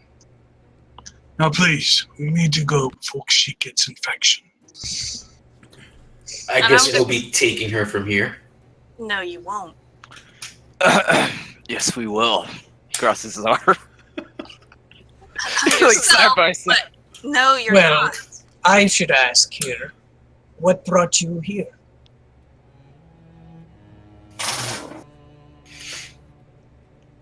Sleight of hand. What are you trying What to was do? that? Oh yeah, what? I'm trying to pickpocket Meliodas. Meliodas, What is she doing? roll a perception check. Try to No steal one. from me. As soon, hey, hold on. As soon as he goes to do that, Oh, like as soon as she does that, Mechanicus just kind of rolls his eyes and then like hits the floor really hard with his staff. And I'm gonna change his roll to a 5. Oh my god! You guys alright? So Mechanicus, this is how He it just kind of plays goes. out. This is how it plays out. You see for a quick second, you see Jillian, kind of just looking over at Meliodas, and her sticky finger habit that you've grown to be accustomed with, kind of goes towards his pocket, or his coin purse, I should say. And you notice when she does so, Meliodas grabs her hand and pulls out a dagger. And as your vision kind of goes into that motion, it just kind of just reverts back into right before it happens. And as Oh, she you does saw it the again, future. Foresight. Jillian goes right to his coin purse once again, and Meliodas Mechanicus just goes wham with his with his staff. As Meliodas, your attention just goes right to the staff, and Jillian, you just take the coin purse and just cut it, and you take 3 pieces of silver. Oh, it's my life savings. Now we should be on the way. Wait, we have a matter to settle here. And what I matter want- might that be? I want to know what summoned your party here, in A search of the long girl. lost girl. Her family is seeking her. We were here to save her. That is all you need to know. And it Well- seems like you guys failed. Yes, exactly, Yeah. Michael. I Perhaps say- we did. Or perhaps we took a more subtle approach. Which was failing. We were leaving when you showed up. Yes, leaving after we subdued the enemy here. We're the clear victors of this battle here, and we should get the spoils of the war. I completely agree with you. He Wait. turns around. You may loot the house. Come, take the child. We must go back to town. The child is going with us. No, she's not. Hmm. I looked to the little girl. Are any of these three the bad men?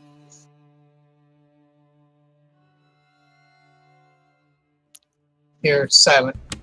She's just kind of looking, still nervous.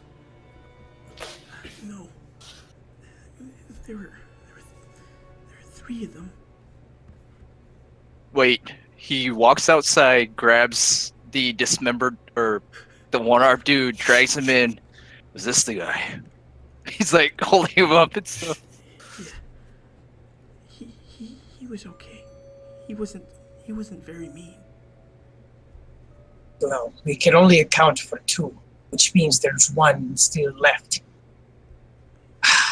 He's not. Which is probably the one that we were looking for. Also, I'm assuming it's the mastermind. Did you get anything out of those two, or did you just automatically kill him?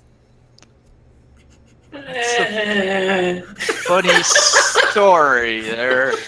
I didn't see a thing. The one without the arm told me the girl was in the cellar. The one with the bullet on his head said he ate one. I'm sorry, I couldn't help myself.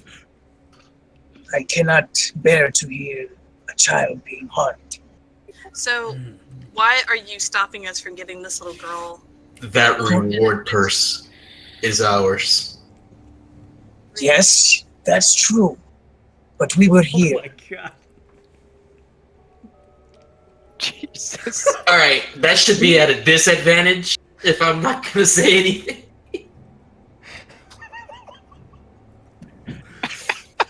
She's a fucking klepto. Yeah. We're gonna have to start doing these in whisper roll, Jillian. Hellscream. Roll a perception check. While I'm at the ready with my polearm, she's okay. Okay. She's very tiny.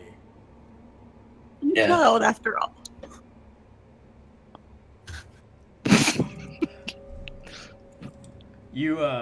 You notice her kind of just fidgeting around, kind of just like her hands, like doing one of these, and just kind of like looking around like that. And she kind of just like brushes past you for a quick second, but no notice of anything. Like it didn't seem to catch your attention.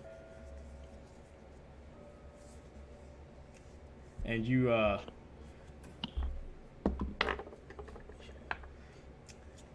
I'd say you lost about 20 copper pieces from that. Damn you. I'm gonna have to cut the little one in half. Mechanicus is looking around. So, we have no interest in the reward. We simply wish to see her return safely. You want the reward and for her to be returned safely, so there's only one solution.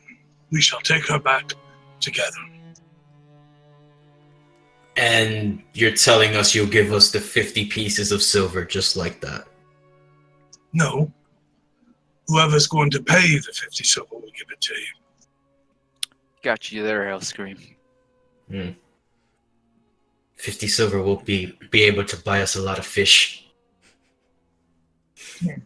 Wouldn't Yeah. it be just cheaper to do it yourself? No. It's a lot of work. Yeah. Just What throw money at our looks- problems. I have a fishing pole at home. Wait a minute. That's a game changer there. Hold on. I just have like this look of like, you guys can't be serious. Let us focus, you two. We are focusing on the That's on fish. Not on the main. We said it in like unison.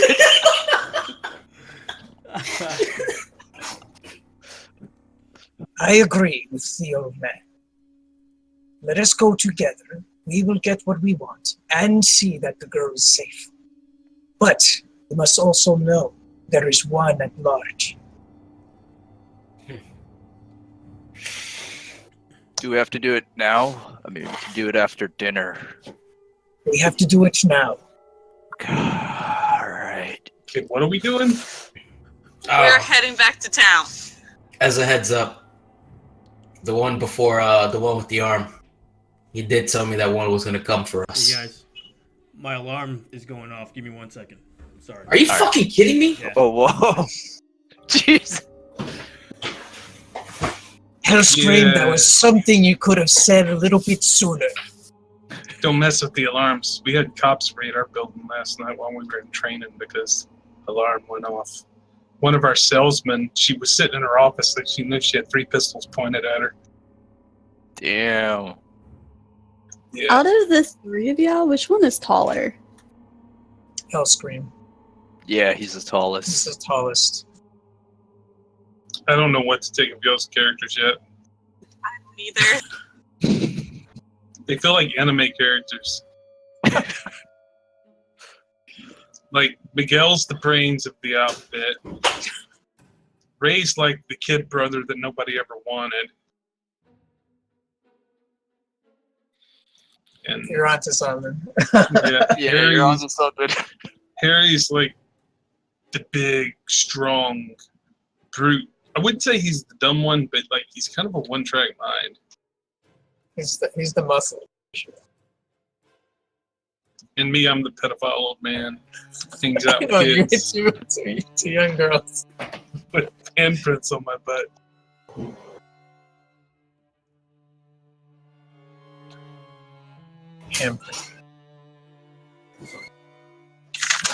I'm just a kid that likes to pickpocket people. Yeah. You That's the perfect thief right there. Right? Oh, And man. then, like, no one ever suspects the child. So as we start, like, walking out to the big guy, Jillian's just gonna be like, up, ride. Shoulders. So she's doing that to Hellscream, basically? Okay. Hellscream, you just... That's. I look at the you little see one this- and You see this, this little, you know, childlike person just coming towards you. And you just pretty much shook your head no. She kicks him. Like gently or Do I like see a legit kick? Like a legit kick to the Oh shins. shit, like a legit kick. Unarmed strength, an unarmed attack, I'm sorry. you sure you want to do that? I'm not a paladin anymore.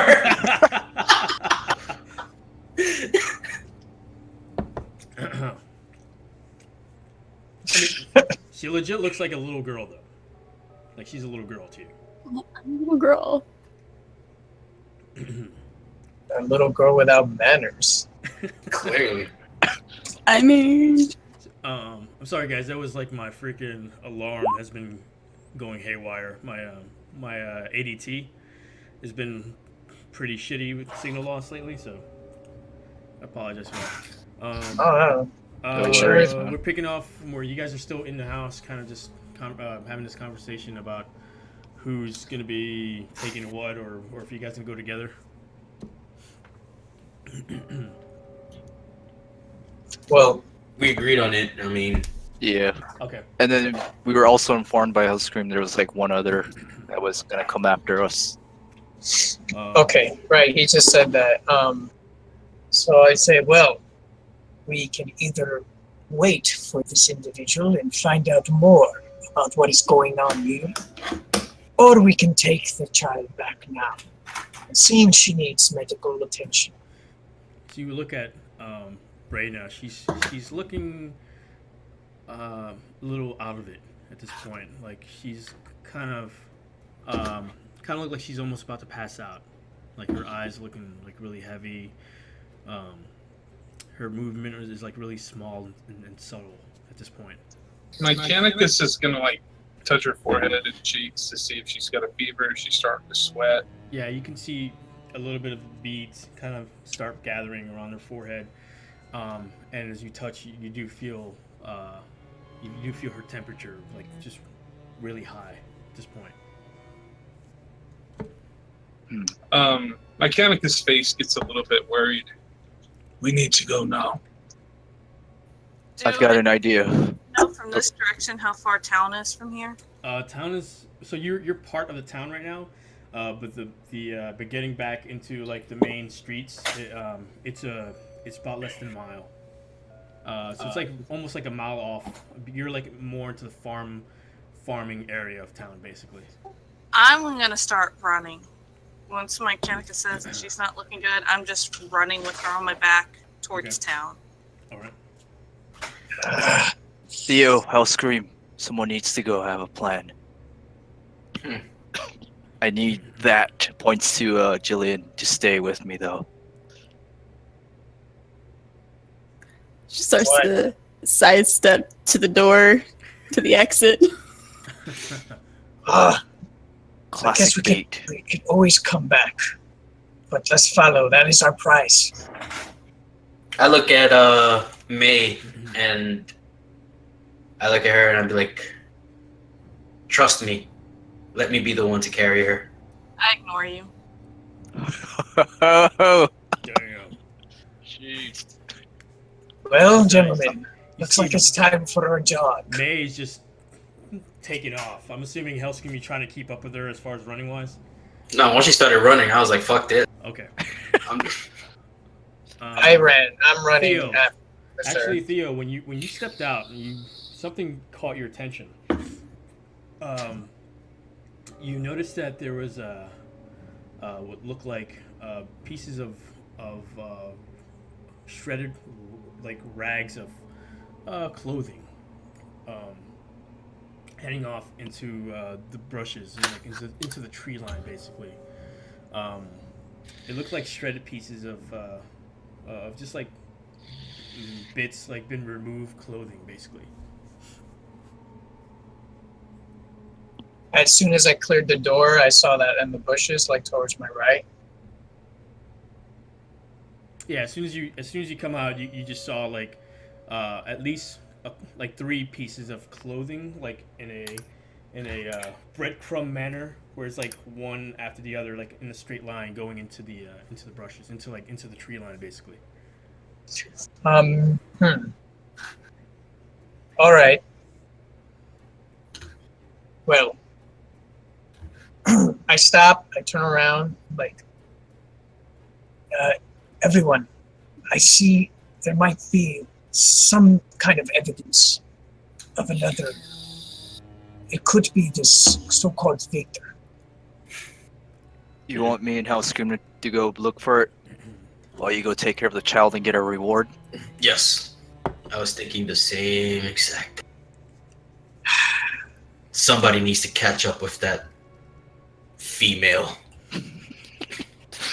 I feel you, buddy. I feel you. I see her running. I'm like, I can catch up with her. She won't be far. All right, Be a then. problem. And I look at the old man. Do you care to find justice in this matter? I believe justice will find itself. My concern is the child. Well, A mile's walk for an old man does seem a long Yeah. ways ahead, well, especially at this hour of being gagged and being held prisoner. You sure you have the strength? Did he say he was held prisoner though? They were caught on they were captured. Oh, I don't know. I wasn't. They did Listen, mention captured. All right. I did that. While I might not be able to keep up with the pace that the rest of you said. I will get there. Just a matter of time. I look at the little one and say, I'll give you that piggyback ride if you accompany us just for a By the way, when I look at Jillian, do I notice that thieving essence in her eye, like that twinkle of a thief there? dead Mike. My bad. When he says that, Roll an insight check. I'm gonna be like, we can strike up a deal. Jillian, go ahead and roll a deception check, just as far as like your mannerisms. You look at her and you see a troubled child, but nothing comes in the manner of thievery. Before she like starts climbing up on was it Hellscream? Is that his name? Yeah. Mhm.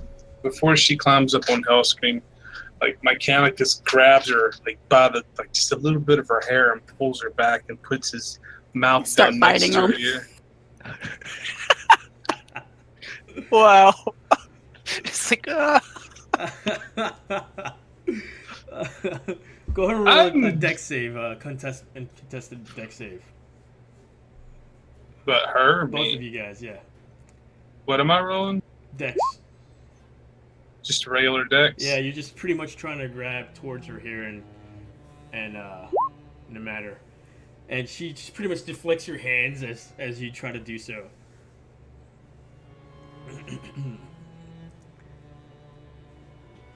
Well, Like, what do you want, old man?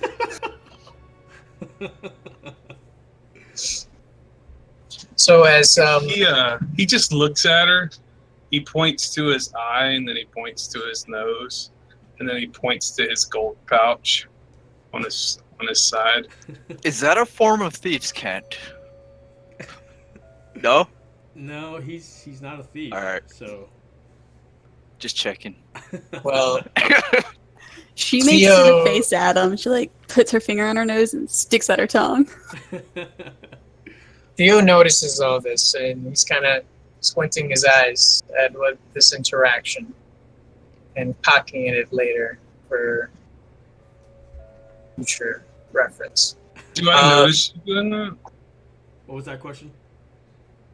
Do I notice him like kind of watching this and analyzing?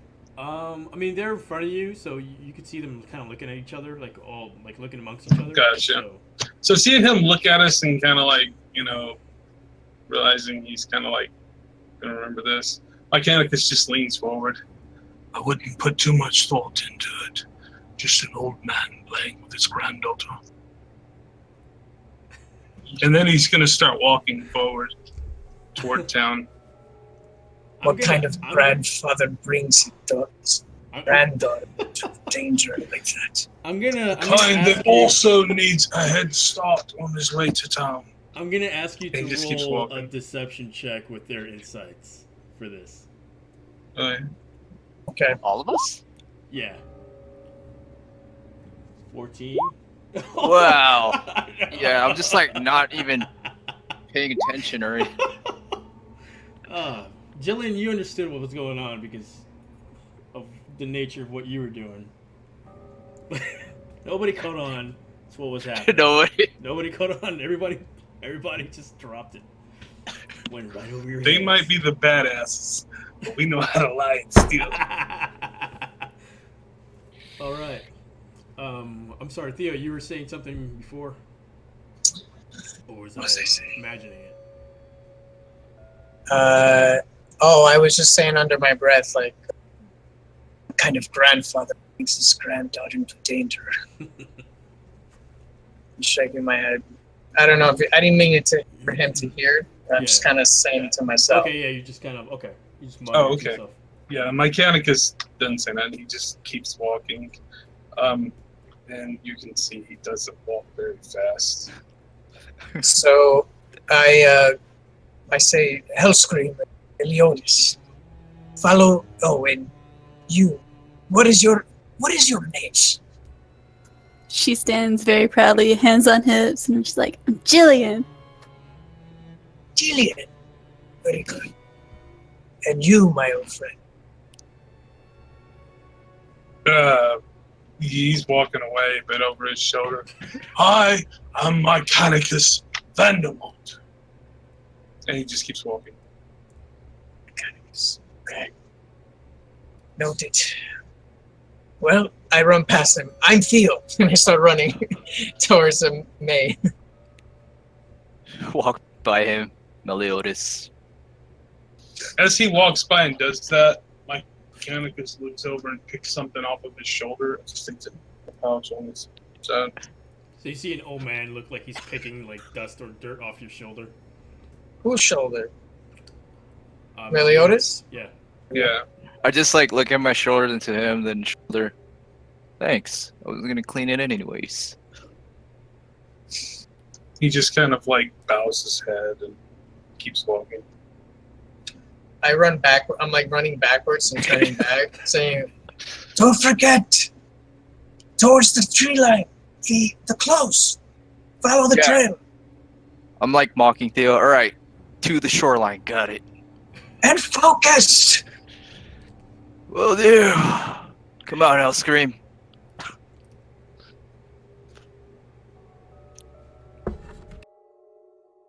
I think you're muted, dude.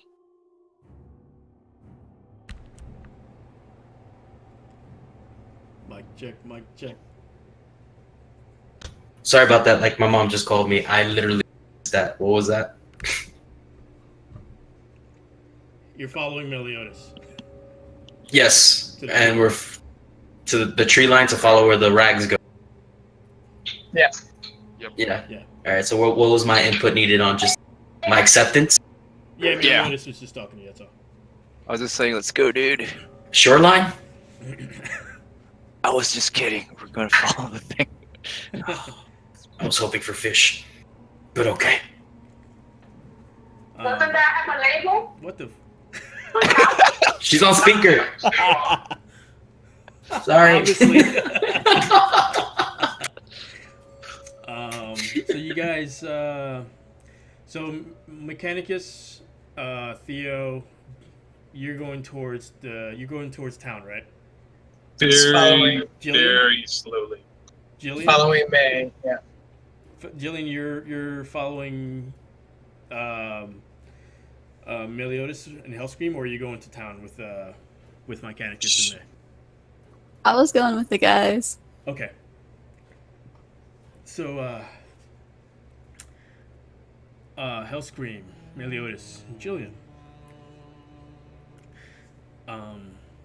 As you three start approaching the tree line, you start to notice just shredded pieces of cloth, basically just scattered about.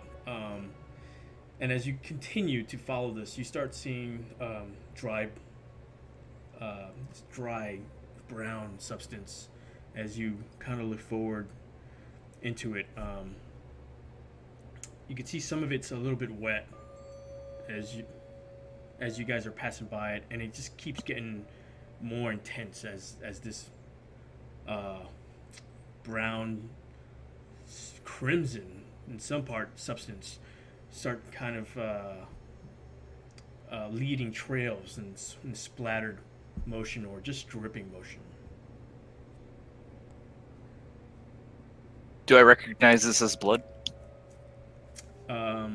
It's hard to tell now at this point because now it's starting to get really dark because you guys are away from the house with the lighting coming from the house itself, where you had lanterns kind of lighting up the area. But now you guys are actually going into the brush, into like actual forest area. The twilight right now is only light that you're kind of getting, and it's really hard to tell, but you could see this dark substance as well. But you're kind of losing it as you're going into the tree line. All right, so I'm gonna whip out my hooded lantern, and then I'm gonna hand it to Jillian. Don't drop it on his head. He doesn't like that. Just point it forward. Yes, sir. As you light up the lantern, you can see just a mess of blood trail that follows deeper into like the forest area. Now, instead of like the rags that you previously had kind of started following, it's more heavy into just the blood trail itself, and less of like ragged clothes. And as you continue, you start getting the sense that you're getting closer because the area starts being flooded with insects and flies. Kind of just starts scattering everywhere, and at that point, the smell starts kind of permeating into like your nostrils. This wretched, like rot smell of flesh. And as you expose the area, as you pass some of the brushes, you see a laid out young female, and it looks like she was kind of mutilated and kind of dragged out here. And as you also approach her, you see what looks like it was a large incision kind of cut on like the bottom right of her torso, of her naked body as you see her. Looks like we're dealing with one sick beep. What do you think? Looks back to Hellscream. I could have done better. That you could, my friend. That you could. Jillian, look away. Oh, she already is. Her eyes are like covering her eyes. She's doing like the whole like I could see just a little bit. So, as we're by the body, and I kind of like look around the area. Do I notice anything out of the ordinary aside from like the blood splatter and stuff like that? Yeah, as you go ahead and roll an investigation check, actually. I'm not very good at that. Yes, I'm not. Goddamn! So, Meliodas, as you're there and you're kind of looking around, the hooded lantern, as far as Jillian goes, she's just like pointing it in certain areas where like it's hard for you to look at. But that's not the worst part. The worst part is like there's like flies that start kind of like getting into your face, and he's just like, oh, stop it! It's like over and over. These flies are kind of like just crawling all over your forehead, your cheek. Some of them are like going towards your eyes. You're just getting so distracted by that at this moment. You don't notice anything out of just the nature of what you're seeing now, but you do notice just the ritualistic nature that she was actually put out in here, where there's a couple of candles kind of in a circular pattern that are placed around her. This is the other girl, right? The older one? Yes. That you guys are aware of because you also had spoken, not to him, but you spoken of him. I should rephrase that. It was mentioned by Eugenia, which is the female that you guys spoke to look for Brena, that the butcher had a missing child as well. Is there a reward out for this girl as well? Not that you were aware of. She just mentioned that the butcher's daughter was missing. Is there any type of like jewelry or piece of clothing that Eugene would recognize off of her that's still on this corpse? Oh, it's naked, right? Yeah, at this point, all the clothing was kind of just, you could tell were ripped off, and that's originally what you saw trailing towards over here. So, since she's completely naked, and I kind of get that sense of remembrance of my past. Roll a wisdom check. Whoa. Wisdom save. How about that? Wisdom save? Yeah. Oh shit. He's gonna go into one of his episodes. Jillian Meliodas, as you guys are around this horrifying, like, just picture, you look over at Hellscream, and the little facial definition you could see in his face because of his mask kind of just starts echoing as you see his eyes kind of reflect from the light and starts to glisten as he starts looking into space as he's just kind of in a dead set like silence, almost like a 1,000-yard stare. Hey, buddy. You alright? Starts waving his hands. And as he does that, he kind of like puts his hand at his sword and kind of like unsheathes it, but then realizes what's going on and sheathes it again. And he just apologizes. I got lost there for a second. I'm sorry. It's okay. It's okay. Just think about the fish. Everything will be alright. Did that kind of put off like a negative feeling that would kind of be spooky to someone? Like seeing that? You're a little taken back by this, for sure. You could tell something definitely went wrong. It's okay, Jillian. He does this from time to time. Just don't kick him. We'll make no promises. So after that occurs, he only feels that it's right that a father buries his. I take out the traveler's clothes that's in my gear, and I wrap her with it and begin to carry her. Okay. Yeah, as you do so, the flies kind of starts dispersing a little bit. You can see some of the maggots start kind of like pouring out in certain areas of her body. But the smell is definitely horrid at this point. Mm-hmm. May, as you start running into town, you definitely notice that the town is definitely let me change up the music here for a second.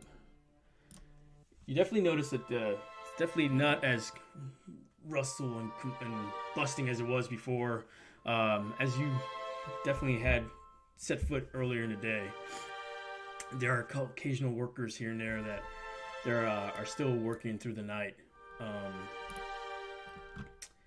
But you come towards the town, and basically the person you spoke to before was from another town.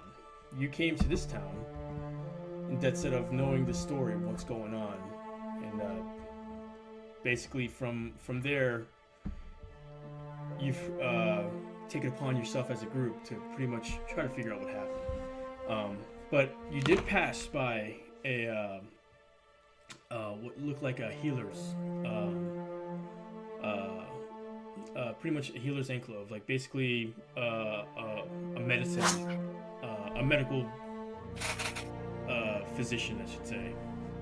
I'm gonna just try to bust through in there, get someone's attention. As you get there, it's just, you notice that it's dark. As you can see right through the window, and there's nobody like at the other side of it at this point. But as you peek through it, you can see that there's like stairs that kind of lead towards the back. I'm gonna beat on the door, and if by a minute or two I don't see any movement, I'm gonna kick the door open. Okay, so you just dare like expand, like, and you're just pretty much trying to get someone's attention. You're like yelling or whatever. Yeah. Okay, and yeah, you just banging on it. For a quick second, you see light kind of from a distance, kind of just starts pretty much filling the area. As it gets closer and closer, you can see the light kind of grow, and you can see some like an older gentleman. Excuse me, gentleman's kind of wearing like this nightgown, and he's holding a lantern, and he's just kind of looking like a little hesitant as you see this figure kind of like banging on the door, but he kind of looks over and then he starts walking towards you. And you can see him right at the door. Older gentleman. He has a grayish, tattered hair at this point. He's wearing like a nightcap. A little stubble in his face. He opens the door. What's the trouble? What's the meaning of this? You know what hour is this? I am sorry to disturb you, but this child needs immediate attention. And then I kind of lean forward and show him the little girl and her leg. He puts his hand towards her face, like her. He starts like touching her. It's like, oh dear, yes, please come quick. And he opens the door for you and pretty much lets you kind of lead the way. Yeah, just further down. I have a table right here. You can put it right there. I set her on the cot. And he pretty much looks at her. He's like, oh dear. He's looking at her leg and he's like, it's starting to turn. Oh, is this? He's like looking at her face. Raina. Oh my God, you found Raina. Where was she? She was at the house by a little past out the farm area that looks like it's a run down. He's like listening to you and he's like rustling through like all his like medical instruments and stuff, and he pulls out like this like certain ointments and he starts kind of like rubbing it on her leg as he sees like her leg starting to get kind of dark in that area. Oh God, have you found her mother? Have you spoken to her yet? And he's there just kind of working on her, bandaging her. I haven't spoken to her mother. We, like you said, got the story from another town, right? Yeah. I turned to the doctor. I'm like, no, we were at the town over, and they were talking about children being missing here. So me and my companions decided to come out here to try to help find these children. Yes. This is the first time we've ever had one found. This is great luck, I should say. And he's just kind of trying to remove like some of the dirty clothes. Do you mind helping me? And he's trying to like turn over trying to remove like her dirty clothes, where he can wash like the wounds and pretty much the rest of her. She looks in very bad condition. And he takes pretty much like a pot of water, and he starts kind of like with a rag, starts kind of like wiping her down and stuff like that. Yeah, I'll help in whatever way he needs me to help with her. Okay. Mechanicus and Theo, you guys pretty much get into town with no set in mind where exactly May had gone to, but you guys right now are pretty much walking through the threshold. You pass by Theo. You pass by the Golden Sales shop, or basically it's a shop for fabric, or I should say sales, in order for ships. It's a very prestige shop in order of like creating like these wondrous sales.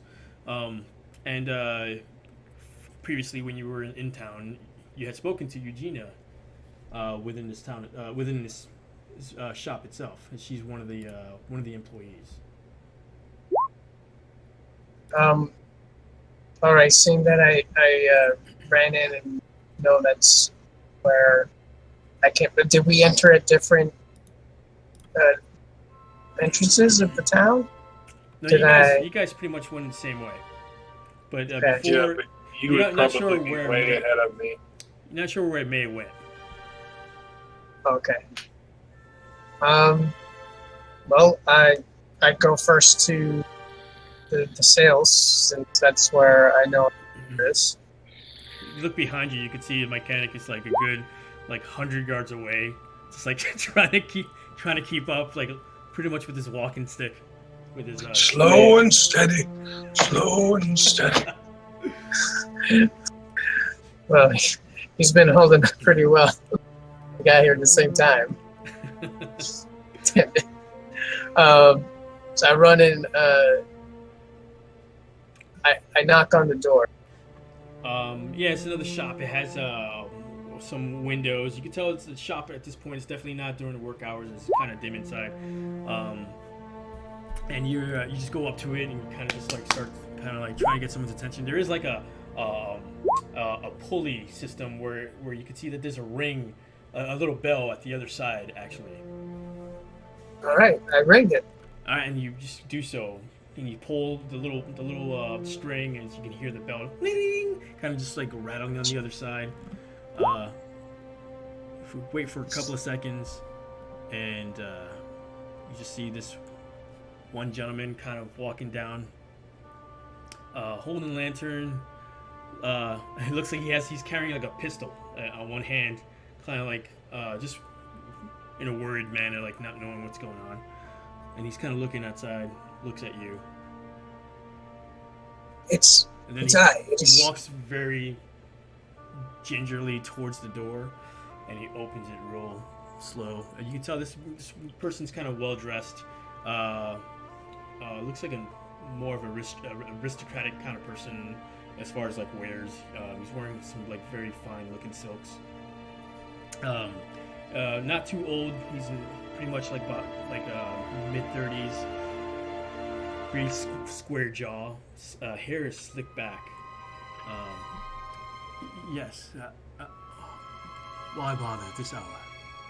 Oh, I'm here. I bring news. We're the shopkeeper, Eugenia. Eugenia is yes. Is one of my employees. What's the matter of this meeting? I bring news about her daughter. Spill it. It is probably more urgent if I can just go back to bed. Good man, we found her. Found who? Brayna. Oh, you see, like his reaction kind of just changed for a quick second. You found Brayna? Yes, she's been brought here. You found her. Oh, okay. Okay. Give me 1 second. And he just puts the pistol like in his robe belt basically that he's wearing, and he grabs a small coat. He throws it on, and he just pretty much goes outside, and he closes the shop door behind him. Follow me, and he starts kind of walking towards one of the residential areas of town. As he goes towards one of the alleyways, and he's pretty much leading you. Mechanicus, you could see Theo being led now by a younger gentleman, younger than you, of course. But you can't see, you don't know where May had went at this point. You're not sure at this point, getting into like the threshold of town, not sure where May had gone. Does Mechanicus feel that the little girl's gonna be okay? Like, can he see that? You're not really too sure. Okay. She looked a little bad. You've seen people die from fever in your days. You've noticed a bad fever can definitely kill someone if it's not treated properly. Gotcha. Well, not knowing where she's taken her to, and figuring that Miguel's character, I forgot his name. What's his name? Theo.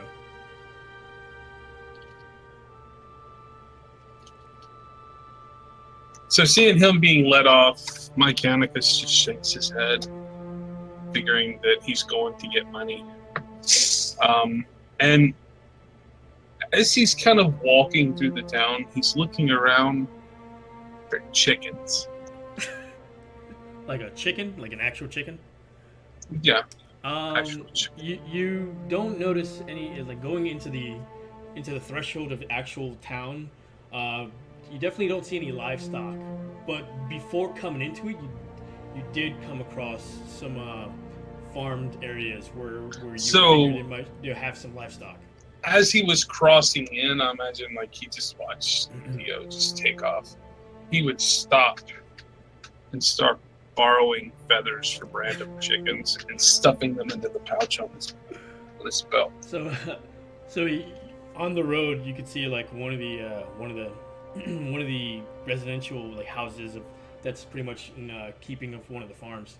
You notice that there's a coop, of course, like on the way, and you just kind of just like look around.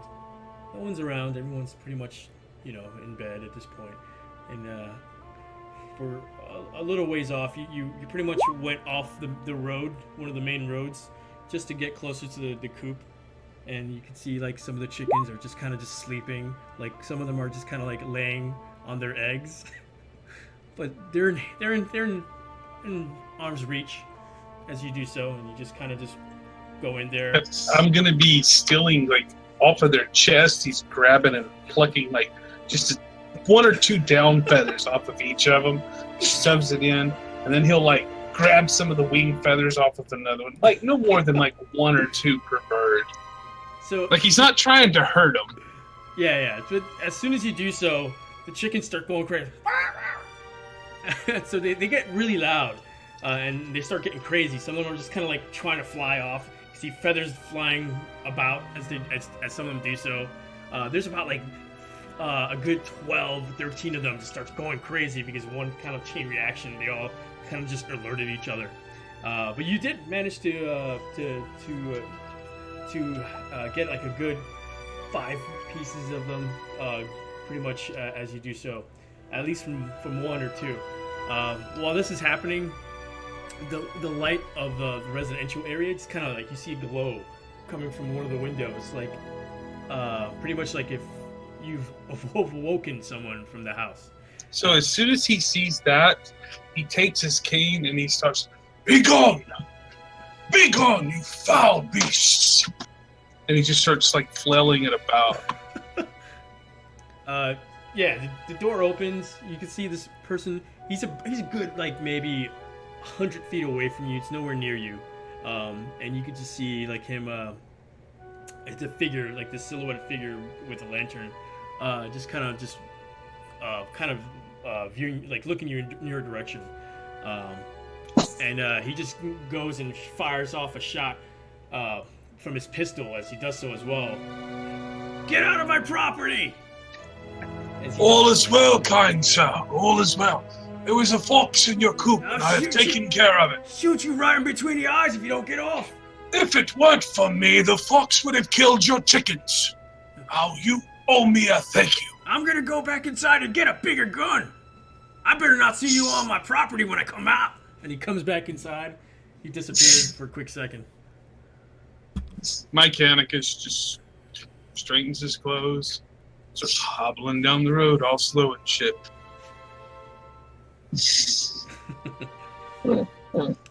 Theo, as you're following this gentleman, he takes you to one of the doors and he starts knocking. Eugenia, open up, Eugenia. And you just hear like a little bit of shuffle, and a door kind of creaks open, and you can see Eugenia. You see her worried face that she had the last time you saw her. If I can get her info, if I can give you her description, it'd be nice.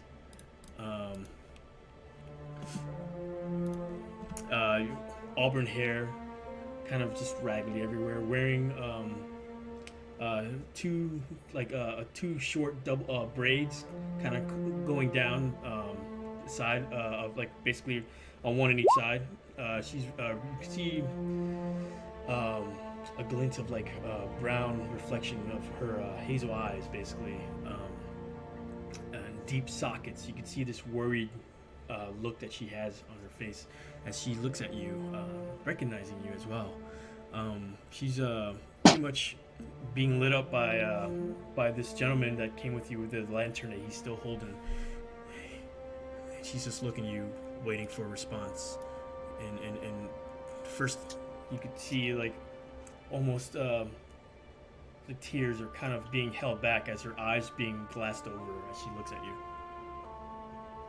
My lady, I have bittersweet news. We have found your dear Brianna. Where is she? She was taken into town, but we don't know where. Is she alive? She must be. She is alive, but she's not well. Take me to her. Where is she? Please. We are frightened. We know she is in town. We just don't know where. Do you know where she might be taken? Perhaps the local leader, the healer. Quick. That would be wise to be there. This way. And he starts leading you, and you can see that she's like desperation, kind of like tears are starting to stream down a little bit. She's kind of wiping them from her face, and she starts following this gentleman.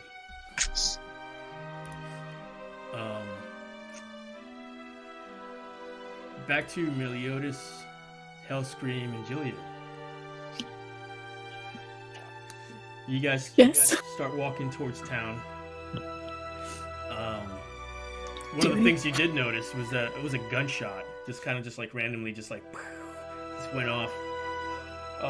And you see like one of the nearby farmhouses, kind of this man as you approach, like this man just kind of looking about, and he has a long rifled musket, kind of just looking around like and yelling like obscene stuff. You can't tell what he's yelling, but you could hear him like just kind of just yelling nonsense at this point. And you guys are approaching the town. Pretty much not a clue where you guys are going at this point. Meliodas and Hellscream, you did come across the golden sales at one point though, when you did originally come to town for that special task that you guys took up. Alright, so we're gonna head there first. Okay. And as you do so, you see that there's no one there, dark, no one working at this hour.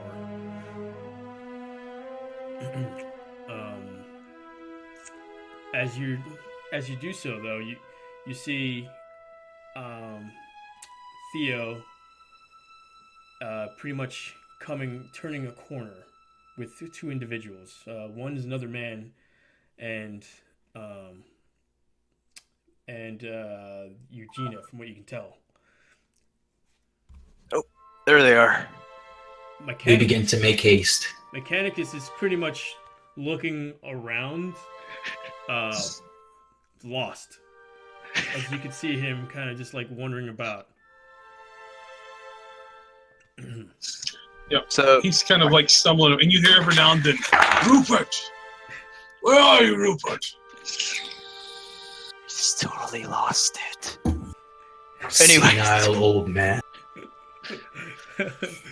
May, you're with this healer, and at this point you pretty much try to subdue her fever as he's kind of just wiping her down. I think that's the best we can do for now.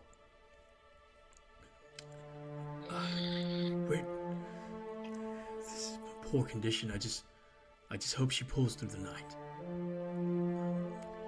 My name is Phil, by the way. My name is May. Do you mind if I stay here with her? I guess probably it's best if I find her mother. Would you just look after her while I do so? Yes, of course. And he just kind of like looks solemnly like towards you and the girl. There's some more water in the back if you need some more. And he just goes off and starts heading the other direction that you came from. At this point, where it's pretty much where you, Theo, Hellscream, Meliodas, and Jillian, and Mechanicus, I'm assuming, had joined the party during that during his puzzled, disoriented look. Yeah, Jillian would have gotten his attention. Okay. Come on, Grandpa. Theo, Eugenia kind of just looks at you during this time, and she says, "Is she okay? Will she be okay?" I cannot say, but I cannot say for sure. But I've seen worse conditions. But I'm not qualified to give you an answer. Best to hear it from the healer himself, no? At this moment, you hear a voice, "Regina!" And she looks over.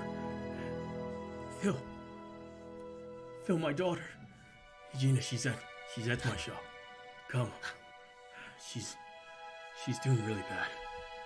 And pretty much he looks at the rest of you.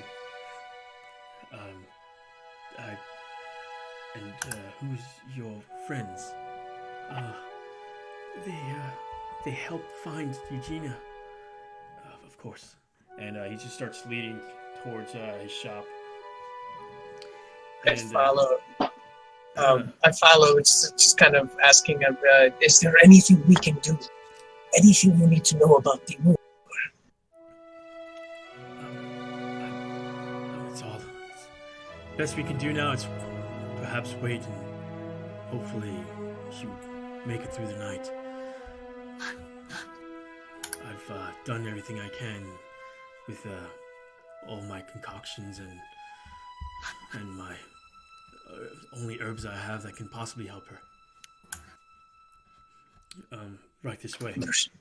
And he takes you to the shop, and Eugenia, you just see her running and just kind of tears and coming down her face. She starts sobbing as she comes towards the small little figure of her daughter, like on the cot. Phil is just kind of like staring at this whole situation. The other person that the shop owner from the golden sales kind of just looks about. Well, you've found her, and the reward stands. It was I that was supposed to pay. Eugenia cannot afford it. And he just kind of pulls out coin purse, and he just kind of puts it on one of the tables, kind of like viewing you guys. I thank you. Reina's it's important to me as she is important to Eugenia herself. And I stop Jillian. I put my hands.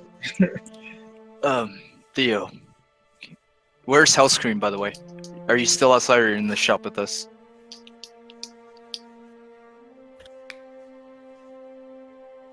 Your mic's now. Mikey Mike. Oh, I fucking muted myself for there. I'm in the shop with you guys. You're still holding the body, right? Still holding the body. Theo, we found another one. I grab the reward, and I look at Jillian. I stride to one.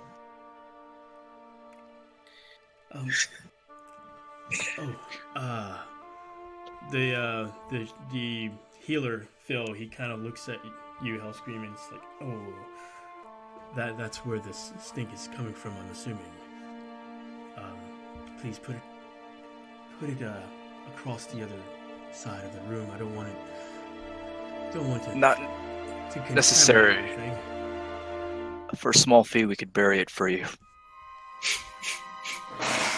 Well, I guess you can probably bury the body after I have a look at it, of course. Deal.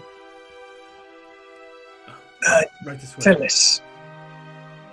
As they're walking, following him, I try to get to Meliodas and ask,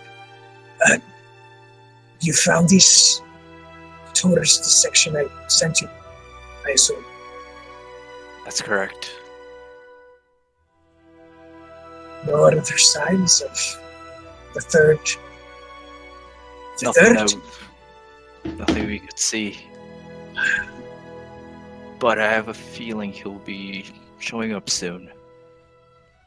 Well, be ready. Is this, I assume, this first girl? Was this the child? Pointing at the dead body. Oh, say again. Oh, that's the Meliodas you saying? Yes. Okay. Show him health screen. I remove like a piece of the clothing Oh. to show him the body. Don't expose it here. Please, just over to this side of the room. You're acting like you've never seen a dead body before. Listen to me. If you want to spread any diseases in a place of healing, sure. Go ahead and just unravel this poor female. It's all about not contaminating everything in here. Please, listen to me. So you want me to leave her outside? Right this way. He's kind of looking at you like, this guy's not understanding me. And he's kind of pointing at a table, like a pretty much looks like a table where he would put cadavers and kind of study them.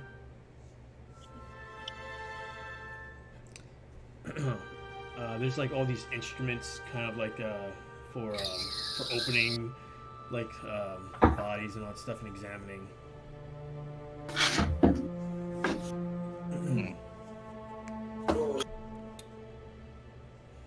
What was that? No. Okay. So is this just Hellscream and Meliodas following the gentleman show?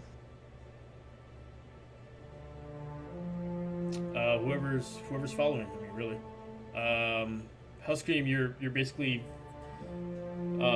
being led by this dude. Are you following him at this point? And I'd like to stay and speak to the shop owner. Which one? Oh, the one from the Golden Sales? Yeah. The one I paid you? Okay, yeah. He's just kind of looking at at the girl. You can see he's starting to get like a little glassy eyed as well. I'm sorry. It seems she means a lot to you. Yeah. Eugene has been working for me for the past 15 years. I've known this girl since I've raised her in my shop. It's just be a sad sight to see such a tragic end. Well, chin up. It's not too late. I'm sorry. It's not too late yet. There might still be some hope. But do pray to the gods for that. But I should warn you, there is one left. One left to loose. Might be coming here. From what we saw, we have some unfinished business. Do you by any chance have any idea who she might have been amongst to be captured in such a way?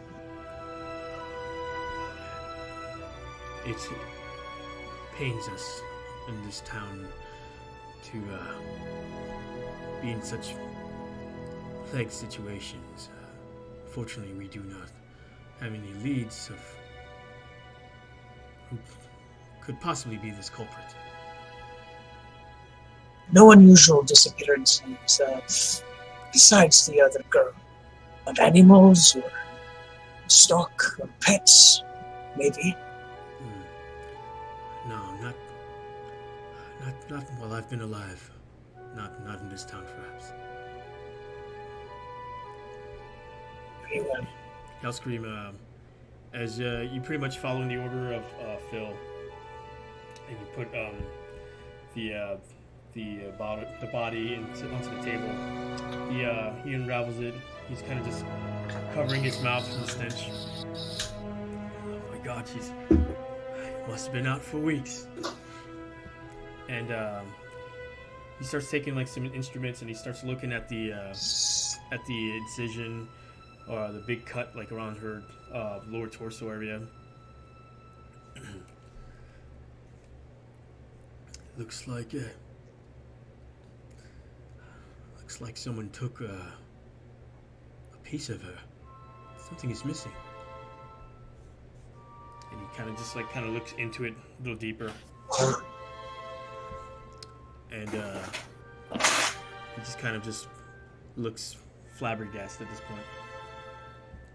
We did notice a couple of candles around the site she was at. Almost Religious. as if a ritual had been taking place. A ritual?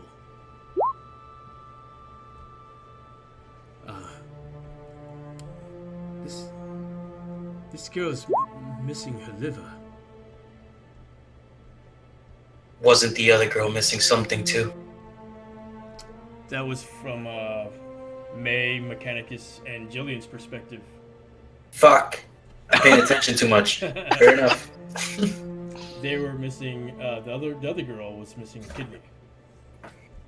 kidney. Okay. Rewind. Is it odd that she's missing a liver? I don't see why would someone take one form of the organs and leave the rest. I don't understand what type of ritual this could be.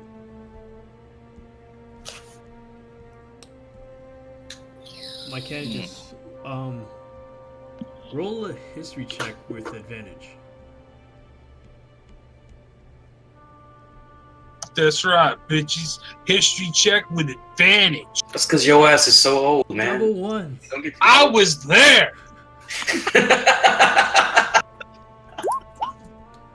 Nice. Damn. I knew that guy. So,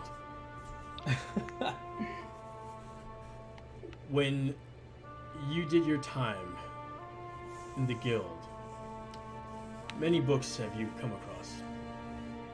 Some of them were of folklore. Some of them are from written history. Historical archives, I should say. This particular situation strikes a memory of something that you've read in the past. You remember reading something about every 50 years or so, there's certain places, certain towns would have a situation where children would go missing, and when they were found, pieces of their bodies, organs specifically, were missing. And it happened in a consecutive pattern about every 50 years. And then you come back to another thing you read, folklore. A very well-known creature that would consume body parts of the young, and will only come back ever so often. It was known as a Wendigo. This very situation kind of strikes you with the old legends and the history of what you've read.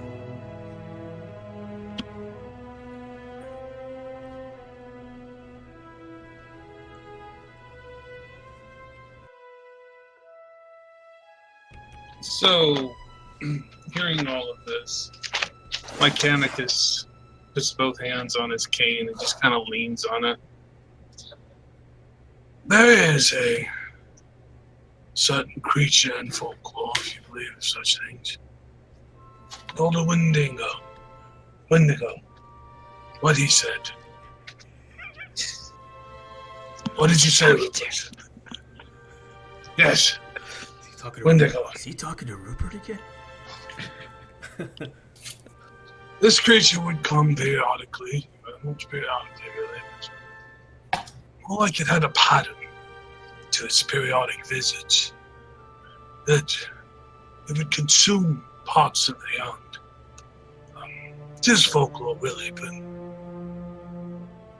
there is in some history books recordings of this happening in certain areas. Many of the same areas, but spread out over half century, maybe 50 years between each time. Children's going missing, being found with organs missing from them. Take it for what you will. That's just the ramblings of an old man.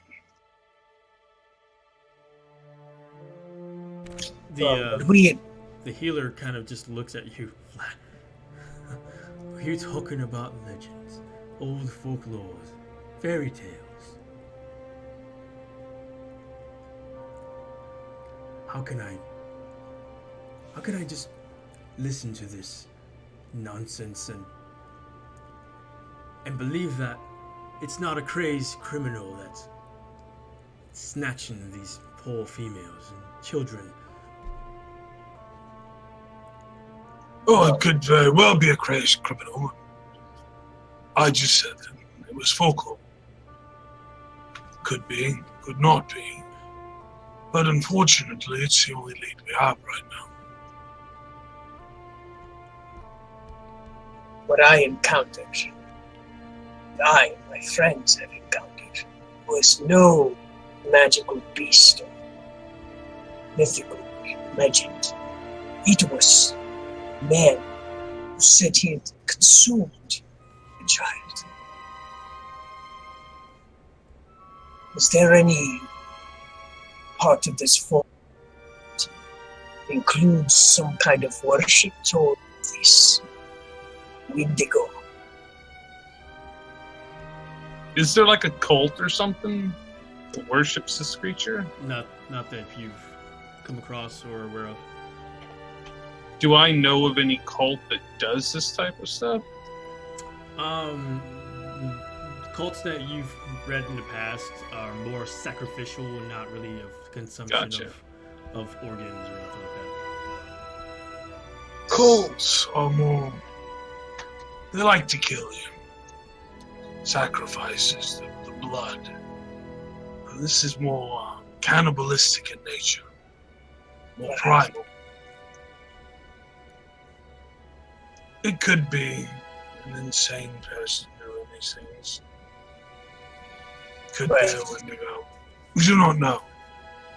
All we know is we must do something to prevent this from happening to another child. The shopkeeper looks at you now. This is true. Is it a possibility that they'd be coming after Brenda once again? Is this child missing something? I'm sorry, what was that last thing? Is this child what? Missing something. The healer looks at you, and he kind of looks at her and then looks at you again. It's like, no, she just has injury to her leg.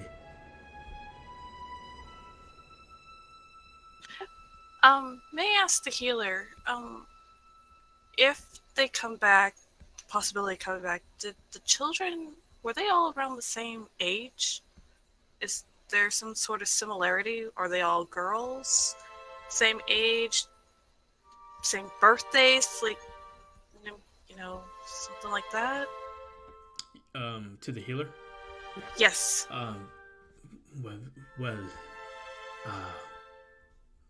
the first two was Anya, and I believe the girl, her name was Melissa or some sort, and they were fairly around the same age.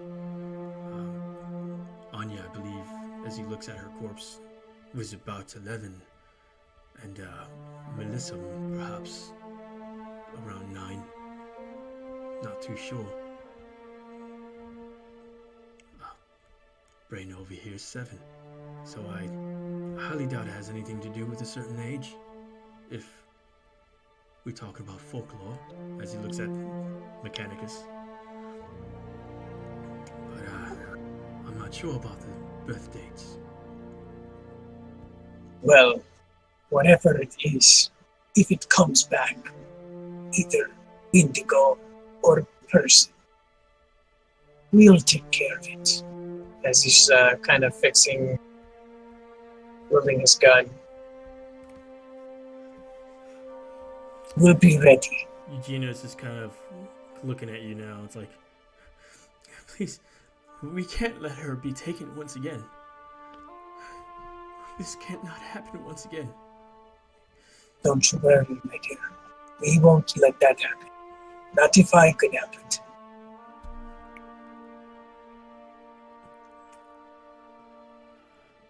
Well, there's nothing else we can do here, as Phil says. We have to let her get her rest and perhaps make it through the night. Break the fever. Perhaps the leg will heal. I only hope my concoctions on her leg will take effect. I lean in towards Phil. Healer, what kind of incisions would you make of the child's leg, the injuries? To be honest, it looks like perhaps she put her foot in some sort of trap. Trap. Which explains how she probably got apprehended. Would you mind if myself and my colleagues, and I'm sure these other individuals, have some vested interest in the welfare of this child, if we stay in guard, so to speak, through the night?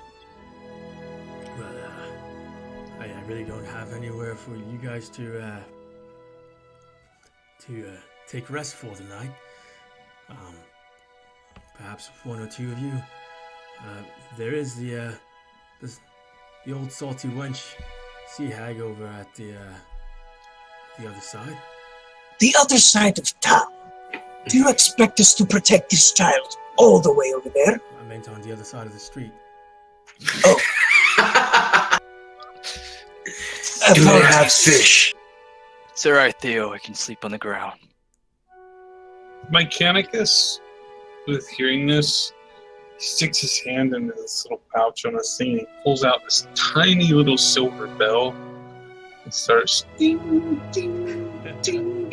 And he pulls out this little strip of silver wire and he starts muttering to himself as he walks outside, and he starts really slowly walking a circle around the house and just kind of like using this little silver thing to kind of like squiggly it through while he just shakes this bell.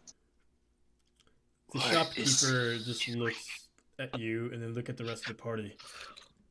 Does that man need medical attention as well? No, he's fine. He just does that. What's his thing? I'd take a look at him if I were you.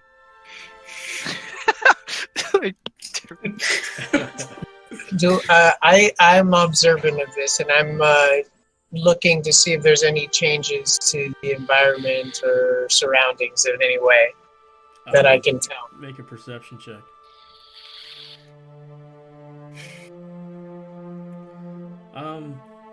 As he walks by, Mechanicus kind of like bumps into him, and I'm going to change that to a 2. Nice. You As you kind of looking around, Fuck, how many times can he do that? it's amazing. Yeah, I think but the- twice. It's Well, amazing. clearly, at least He's twice. looking. He's looking. You're looking about, and for a quick second, you feel like reality kind of pulled a sheet over your head, and it almost feels surreal that this really happened. And then you snap out of it, but you just see Mechanicus kind of doing his weird chanting to himself. So I felt like I just daydreamed or something. Yes. Like, And okay, it's almost felt like deja vu almost. okay. Gotcha. I'm gonna pause it here, guys, because I'm about to pee myself. So if you guys want to go for a bio break, All right. it'll be a good Bio time. break. Sweet. I'd I'm say really about, loving this caster. I'd say about 5 to 10. 5 to 10 minutes. Yeah, that's good. All right. I don't have an arcane focus, so like I have to use a components pouch, so he has to do weird shit.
So how's it going, buddy?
You sneaky.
How's everybody doing tonight?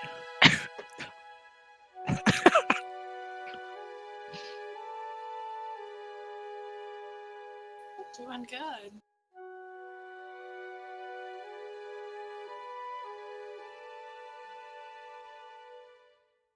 Then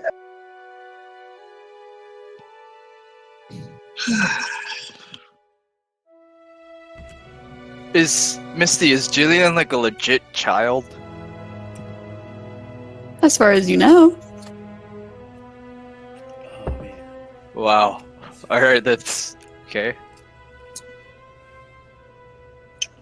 Oh my god.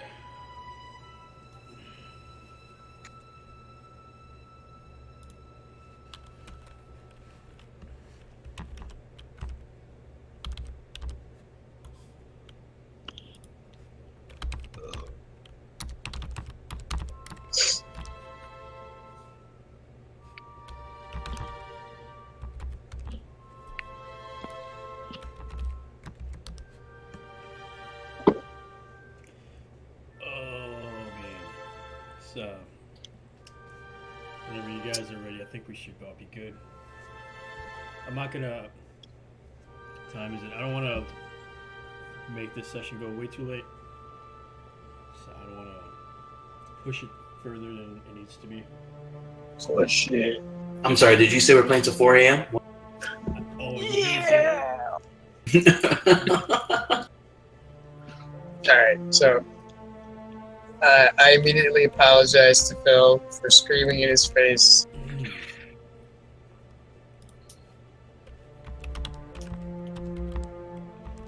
To who? To Phil. Oh, okay. I don't remember when you screamed in his face. Let's rewind. What happened again? It's more like a sneer kind of. Yeah, I don't remember yell. Because he said he could go to the place. Oh yeah. And I was like, It's like, on the other side of town. You go to the other side of town.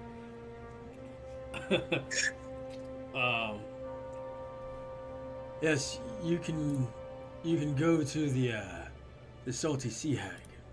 It's probably be most accommodating. Phil, I got a question. Is there any rule in town about camping on the side of the road and possibly building a small campfire in town next to the inn?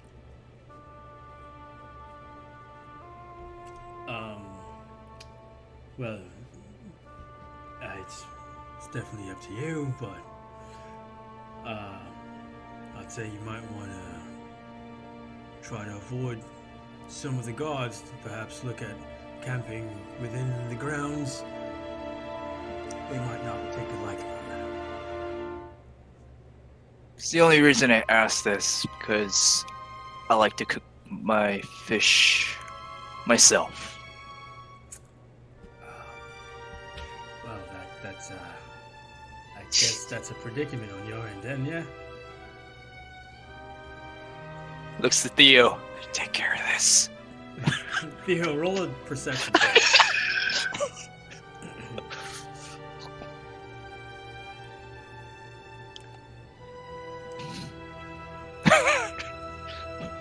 wow, that's okay. Oh, dude, the pork thing got to you. The what? Nothing. No, nothing.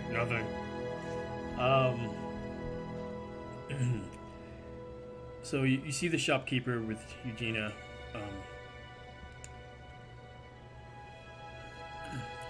My name is Gazim, by the way. As he looks over to May,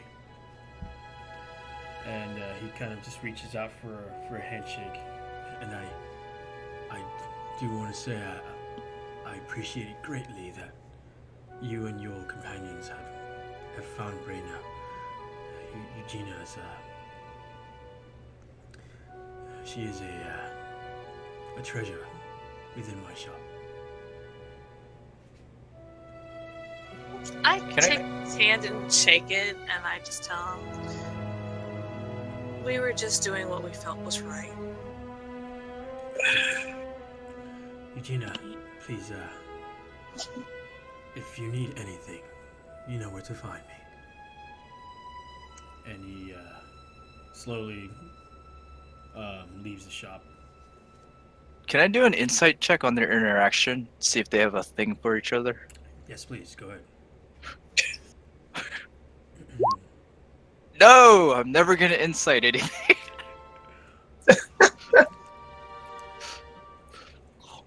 You have no clue what type of relationship they have.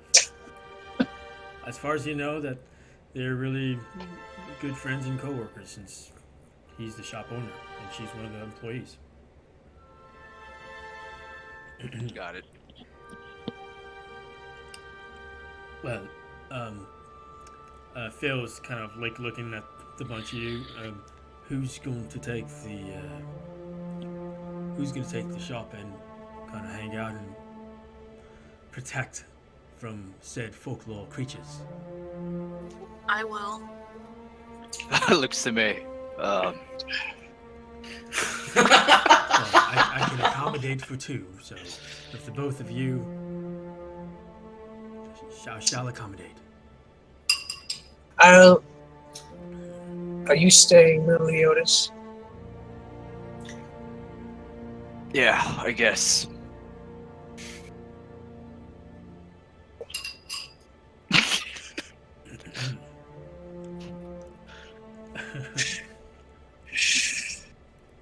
I look to Meliodas and I'm like, are you okay? Is something wrong? No, nothing's wrong. I'm proud of you. Where to stand and take leadership. Oh, no, I'm not ready for that responsibility yet. Well, man, are you willing to No. defend this young child? The moment comes. You see Your him like thinking, hesitation. like thinking about it. Your hesitation does worry me.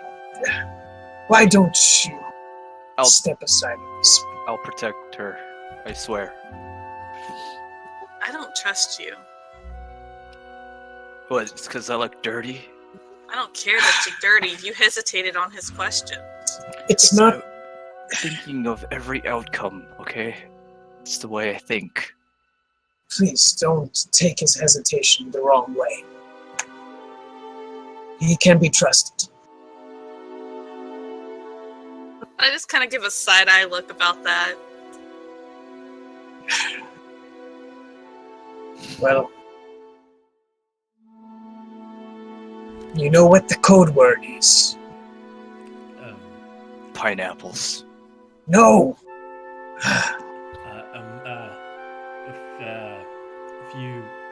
If you can perhaps stop with the bickering, I do have these two bedrolls that perhaps can be accommodating if you do not have your own. There's a space on the corner of that room there, and if someone chooses to do so, well, we can have another cot perhaps in front of the door, or close to it at least. He's already setting up his bedroll in the corner. Okay. The front door opens, and you hear ding, ding, ding. As the old man comes in, and he's wiggling this wire. There we go. He puts it in his pocket and turns around. That'll be all, Rupert. Enjoy your evening.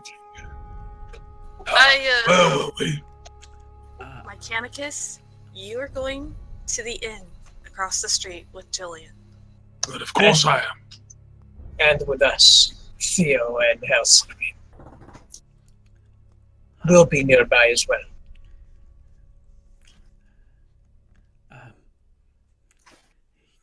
He's looking at May, Phil, right now at this point. Are you sure your friend doesn't need perhaps some sort of concoctions that I have that might help him? No, he's fine. He's been like this since I've known him. He's harmless. It's like one of his little daily ritual type deals that he does that makes him feel better. I just let him go do it. Guess I'm just looking out for the rest of you. Did she say that? Did I hear that? Yes, Did I hear that? everyone heard that. Rituals, you said. You know, like daily task. Some people are OCD about folding things certain ways. That's how I view my Canicus. It makes him feel better. From the corner, just let it go, Theo. It's like, oh, I can't stop. So, I think you guys should take the hint from our good friend Phil. Go to the inn and get some sleep. Yes, I was just on my way. I just keep getting distracted. And I You turn might and need I to go go, see the doctor. Yeah, my Canicus makes his way out and heads over toward the end. Slowly. Alscream says goodnight to Meliodas Good night, buddy. and follows suit with Theo. So, Hellscream, Mechanicus, Theo, and Jillian. You start heading to the other side of the street. A little farther off, not exactly just on the other side, but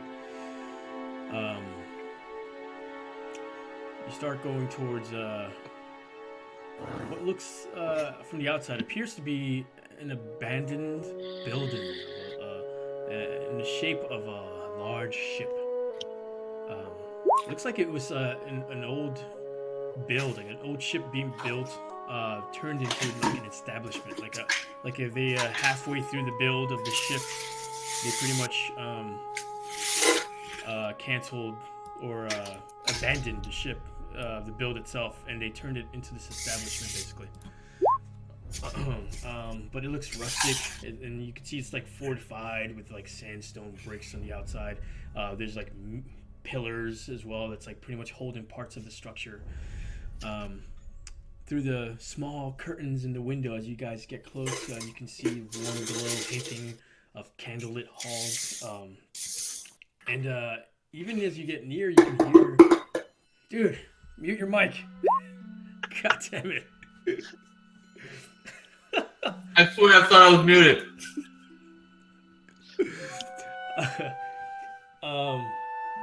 You can see... I'm sorry, you can hear like cheerful rowdiness erupting from within that gives this festive crowd inside. It's not too late yet, but it's definitely hitting like the 8 o'clock hour, as you can see the clock tower from a distance. Yes, there is clocks and watches in my setting. And as you enter slowly through the tavern, you Before we enter, say again. sorry to interrupt. Before we enter, y'all kind of notice like my Canicus suddenly stops walking, and his back straightens up a little bit, and he gets this confused look on his face, and he looks back to Theo. Excuse me, kind sir. Could you tell me where I am?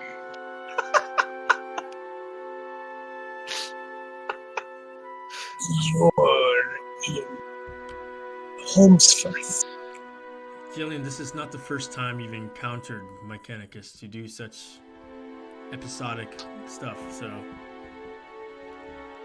He kind of looks a little why am I here? Have we been traveling together for long? No, sir. We just met today. We brought a young girl back from a kidnapped situation. Okay. I look at Jillian. I go up to Mechanicus and I like grab at it, like tug at his shirt, and I'm like, "It's okay. Let's go get some rest, Grandpa." He kind of looks down, confused. Abigail? That's right. And now let's go. Let's go to the end. Lead me to the end, please. I think she's only making her grandfather worse. I say to Hellscream. I look at Theo and I'm like, told you he was senile.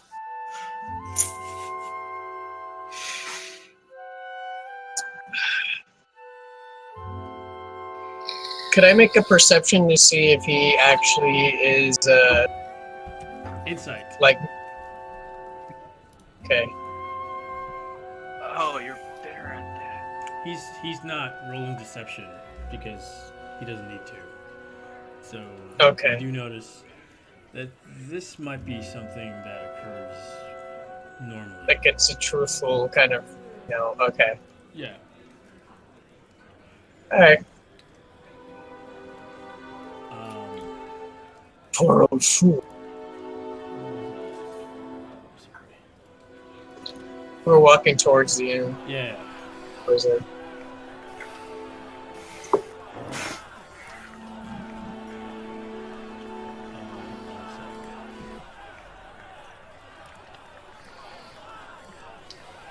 So,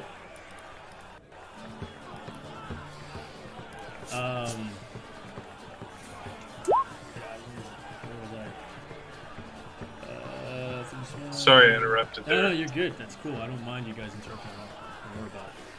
As you enter the tavern through the heavy wooden door, you're welcomed by smiles from barmaids and joyful music.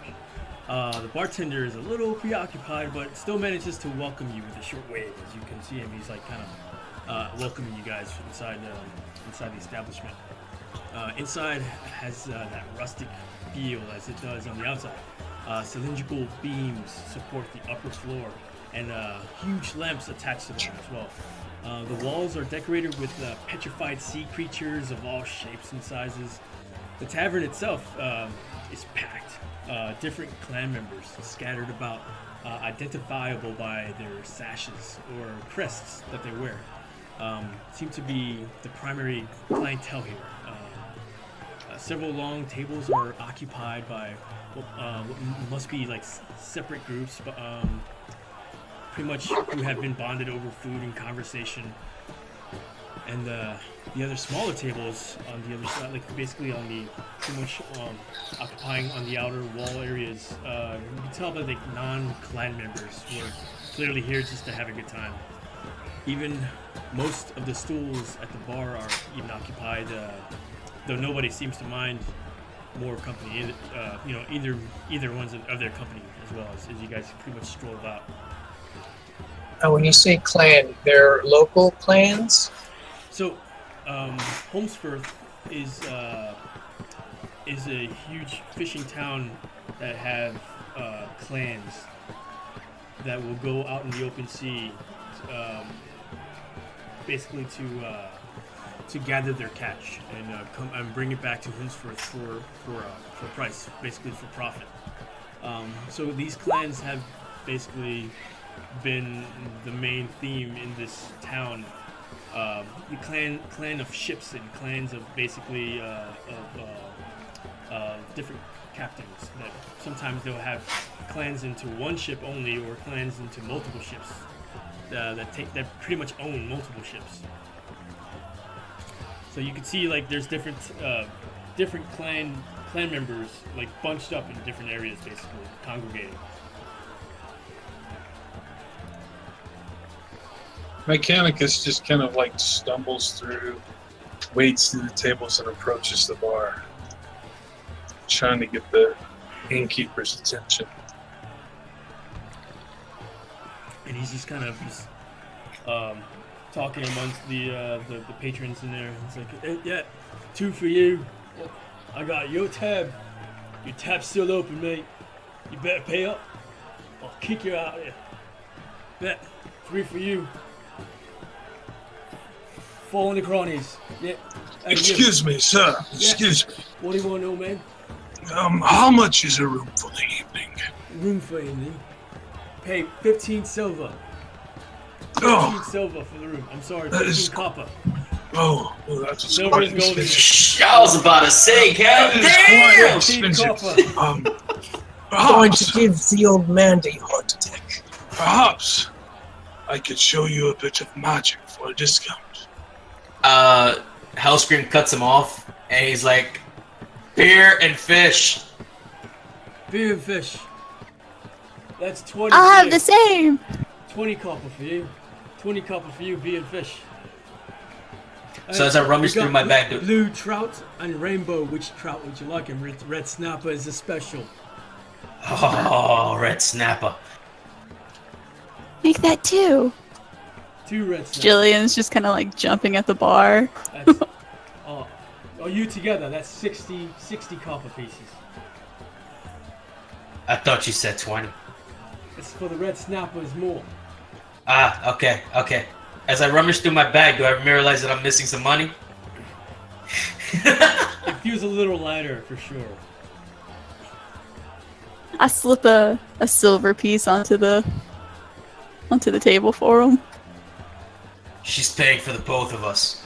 And he tries to see if he can get away with it. Here's your ale, and he just puts the pint of ale, and he looks at you, Jillian. Hey, be easy on that little girl. Strong stuff that is. And then he just goes, fish should be out in a second. And he just goes on to like the next person, and he goes back to Mechanicus. What would you like tonight? I need a room, but how would you like to see a bit of 15 magic copper pieces, mate. for a discount? For a discount, This- I will perform for you an amazing feat of magic. If you could put my foot in your ass as a magic trick, I'll give you a discount. Well, we've already attempted that once, and he turns around and shows the 2 handprints on his ass. He just looks at you, just like kind of weirded out. He just smiles kind of to him. Alright, you can't blame an old man for trying. What's the currency thing? Is it It's like how much is it silver and copper? Silver is the gold in my setting. Copper is this. Yeah, but what I'm saying is how many coppers in a silver? It's 10 copper per 1 silver, basically. Okay, so he tosses 2 silver up. 2 silver. That's way more than you need. So 15 copper, if 10 copper is 1 silver and I have to pay 15 copper, then that means 2 silver is 20 copper, which is more than 15, okay. so I Just should wanna get make sure. 5 copper back. Okay, yeah, he looks at you, he's like, you won't change back? Of course I want change back. Of course. Do you think a man who asks for a discount does not want his change? Yeah, here you go, mate. And he just slams the 5 copper pieces on the counter. Here's the room. He puts the key down. And it's room number 3. There's no take-backs. It's right up there. Don't want to hear complaints about the noise. The noise will be carrying on throughout the rest of the night, yeah? You chimed out. I timed out. Yeah. Yep. Don't want to hear any complaints about the noise. The noise is given with this place. Sir, You get what you I am 79 years old. I can barely hear as it is. It won't be a problem. And he takes the key, takes the coins. You have a good evening. And then turns around and starts making his way to room 3. You just see him go back into like basically busyness. The barmaids are kind of just swinging by with trays of ale. As you see, like some of the clan members get handsy, and she's like slapping them away and just kind of get into tables and start placing their drinks and stuff. As Mechanicus turns away, I also kind of reach over. I'll have a room as well. I throw him 2 silver pieces. Is and there music playing? Yes, there is. You might want to. I'm gonna chime in with my hurdy-gurdy. Okay. If you can't hear it, just make sure you have like the volume up. You guys can hear it, right? The rest of you? Hell yeah, I can hear it. Okay, I just want to make sure. Yeah, like basically the ambience is the music. That's another thing. Like in the corner of of the establishment. You could see like at least three gentlemen. One's like banging on like some sort of hand drum Congo-esque kind of skin. The other one is pretty much the violin, fiddle, and there's another one that's kind of just in his little like a little lute that he's kind of just strumming about. And the rest of you just kind of see Jillian just like take a seat, and she just pulls out like from behind her. It's like kind of like a Ninja Turtle, like you know, like a big ass shell. That's pretty much like how her hurdy-gurdy is like pretty much behind her. She puts it on her lap as she sits down, and she just starts spinning the hurdy-gurdy as it starts kind of just getting this really unique, exotic sound as she starts hitting the keys and spinning at the same time. Look up hurdy-gurdies, by the way. It's pretty cool. The barkeep just kind of takes your silver, throws down 5 copper pieces. There you go, mate. Room number 5. Well, there. Don't want to hear any complaints about the noise. I give him the key back. Sir, do you mind giving? Is this the room? Number 3. I'm sorry. Room. Can I get a room? Room number 3. Yeah. I've already given it to some old man. I know. I'd like it to be closer to that room, if it's possible. Janet, we still have room 4 occupied. We have that one currently occupied, mate. You could either take it or leave room number 5. There is room number 6 if you want to take that one as well. That's fine. I'll take this. How many copper pieces you gave me back? 5? Back 5, yeah.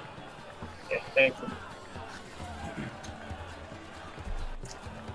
You just at this point you just see like a bar fight just like start happening. Like these 2 members within the same clan just start freaking throwing fisticuffs at each other, and the rest of the clan, like within the clan, they're wearing like this blue kind of crest on their shoulder. They're just kind of just drinking, laughing at it, and like not even doing a damn thing about it. But you just see 2 guys within the same clan just going at it. I'm kind of just keeping a safe distance from the mosh pit, and I'm scanning the room. Do I see any like familiar clothing similar to these perps we saw today earlier? Roll a perception check. Well, that's going on. Christian, did you get my whisper? Oh shit.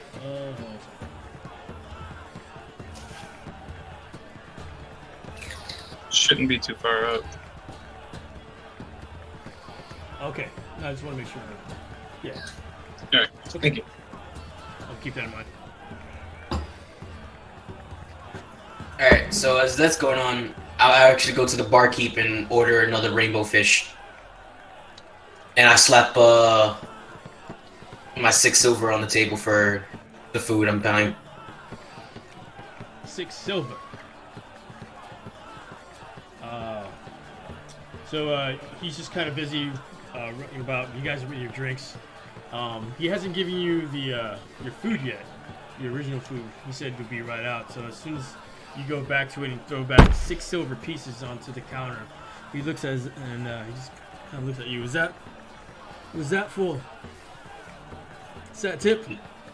I need another rainbow fish, and I'm paying for the meal. Paying for the meal, rainbow fish. Rainbow fish, red fish, and red snapper. Beer. What's that? That's 60? Red 60 snapper. copper? You paid for a red snapper already, right? Yes. So you're paying an extra 6 silver pieces for a rainbow fish. And Oh, I'm sorry. 3 silver. I'm sorry. Wrong way. Here's another drink. Red snapper is already coming out. As you can see, my lovely barmaid here, and he slaps her in the ass as she's like, pretty much has a tray with fish, and she pretty much puts it right in the counter for you to eat. There's a stool right there, basically you can sit at. All right, rainbow fish, rainbow trout shall be coming out pretty soon. Thank you. I wait. I don't even touch my red snapper yet.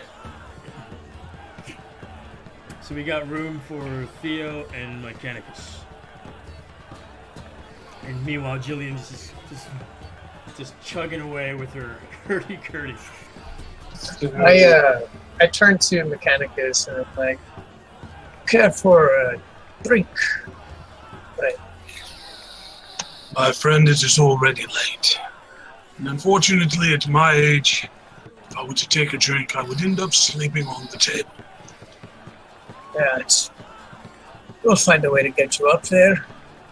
Yes, but then there is the problem of my bladder. I already get up 6 times a night. Drinking alcohol would make it 10.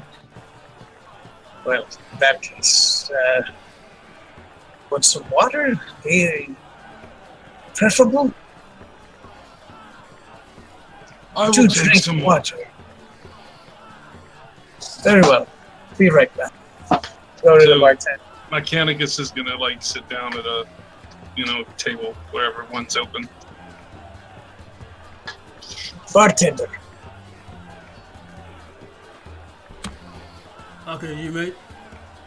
I'll have a glass of water. Yeah, I'm sorry, you're gonna have to speak a little louder. You say water. a glass of water and some ale. Listen, mate.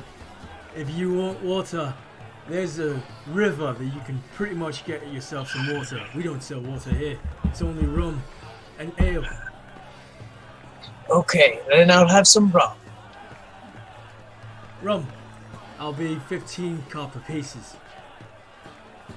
Let me have another shot of, and serving of fish. A serving of fish. We have red snapper, rainbow trout. What do you desire? I look over, I see Hellscream. Oh, that red snapper looks good. I'll have some of that.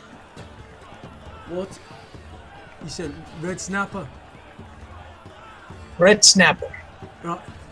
That'll be 30 copper pieces for your rum and your red snapper. Right, here's 2 more silver pieces. There you go. Puts down the cup of rum. The rum is like about like a twofer, and your fish should be out pretty soon. I'll be right there, sitting with the old gentleman.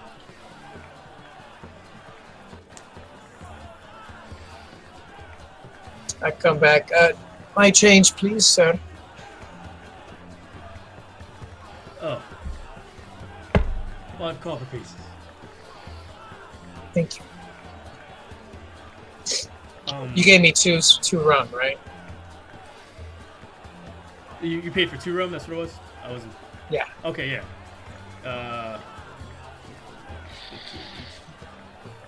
You fucking me up, man. Yeah, I gave you 2 These rum. prices are fucked up. Damn. 30. Yeah. Okay. I bring the 2 rums it's to the table. It's the clan prices. You get all the business here. So, meanwhile, you guys are at the tavern.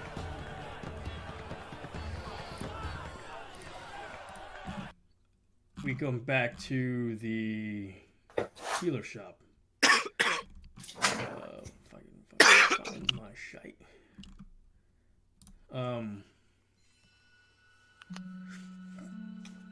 Oh.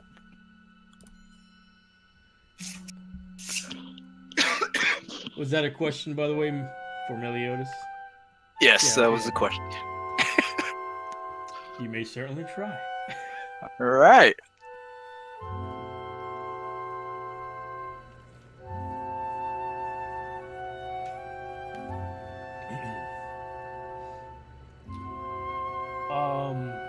Are you going from the front entrance? I'm gonna try to find like a back entrance, or better yet, through the kitchen.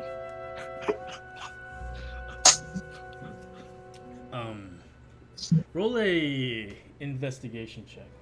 Oh god. Yes.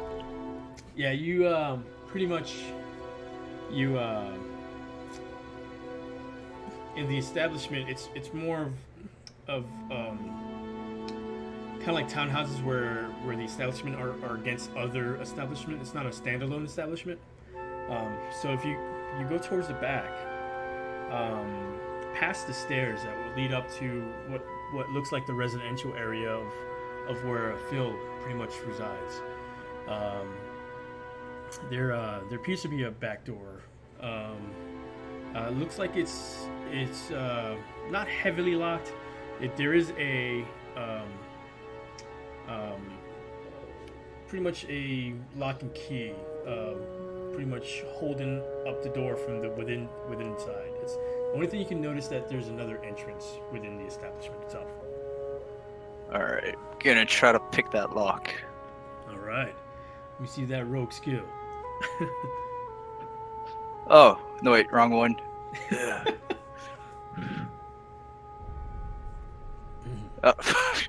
It's intelligence, right? I'm just gonna get. Yeah. Or what kind of No, it's it's dexterity. It's like sleight of hand, yeah. There, sleight of hand. Yeah, roll sleight of hand actually.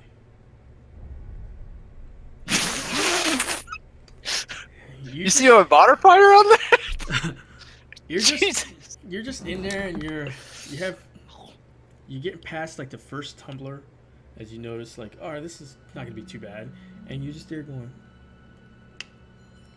And for a split second, you felt like it was about to pretty much get rid of the next tumbler as far as like having release the mechanism to turn the whole lock.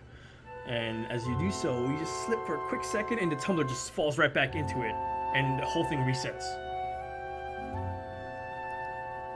God dang it. Can I try again, or? At this point, you're spending about half an hour right now. Just like... Alright, I was gonna crowbar it open. Alright. Not that kind of thief. Athletics with advantage. God, what's wrong? Oh! I have And so you just ping, just prying it right pretty much where the latch is, where the lock is pretty much located, and you start, and all you're doing is kind of like bending the latch metal right now, and you just notice like you're just wasting way more time in this section. You already spent about 30 minutes from lock picking and trying to pry this damn thing open unsuccessfully. Alright, so plan C. Going through the front door. And I'm gonna just try to blend in with the crowd. Okay, Mechanicus, can you remind me how this works? Is it only whereas someone is coming in, or is it both If they in cross. and out? In and out? Yep, if they cross. Okay. But it's set for anybody outside of all these party members. Oh, okay. That's what I was I wondering. can pick who does it.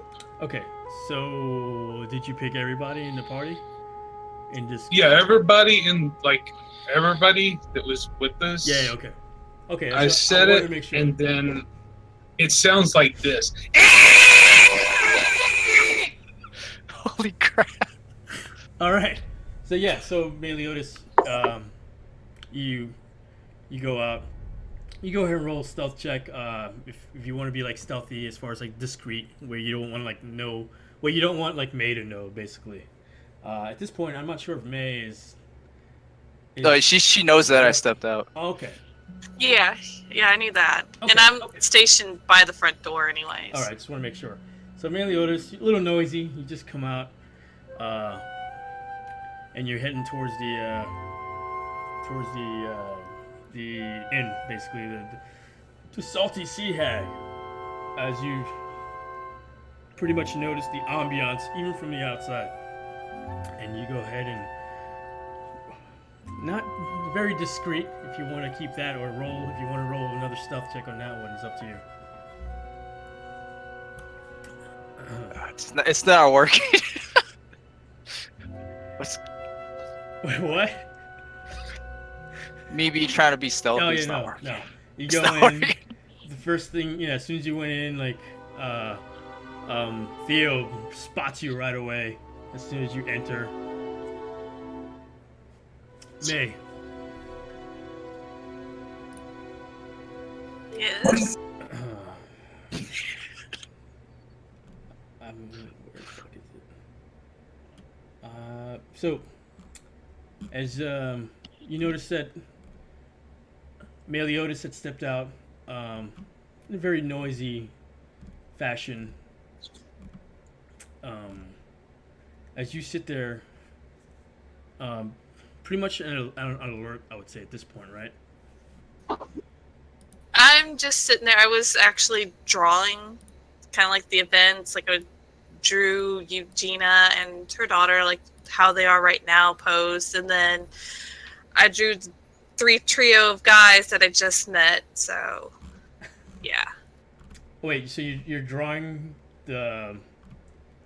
You're drawing the... Whatchamacallit? You're drawing the rest of the people. Yeah. The rest of the group. Theo, yeah. All 3 of the guys that I just met today. Gotcha.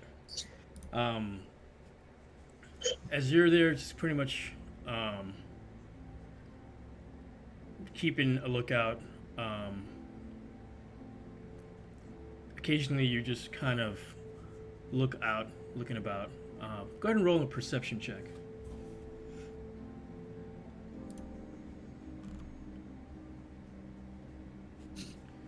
Oh no.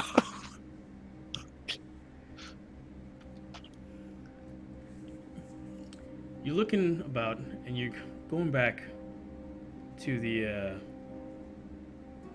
to your book. I'm assuming it's like a journal, right? Yeah. And you occasionally you just kind of look up and down as you're just doodling and drawing in this in your journal or in your actual notepad.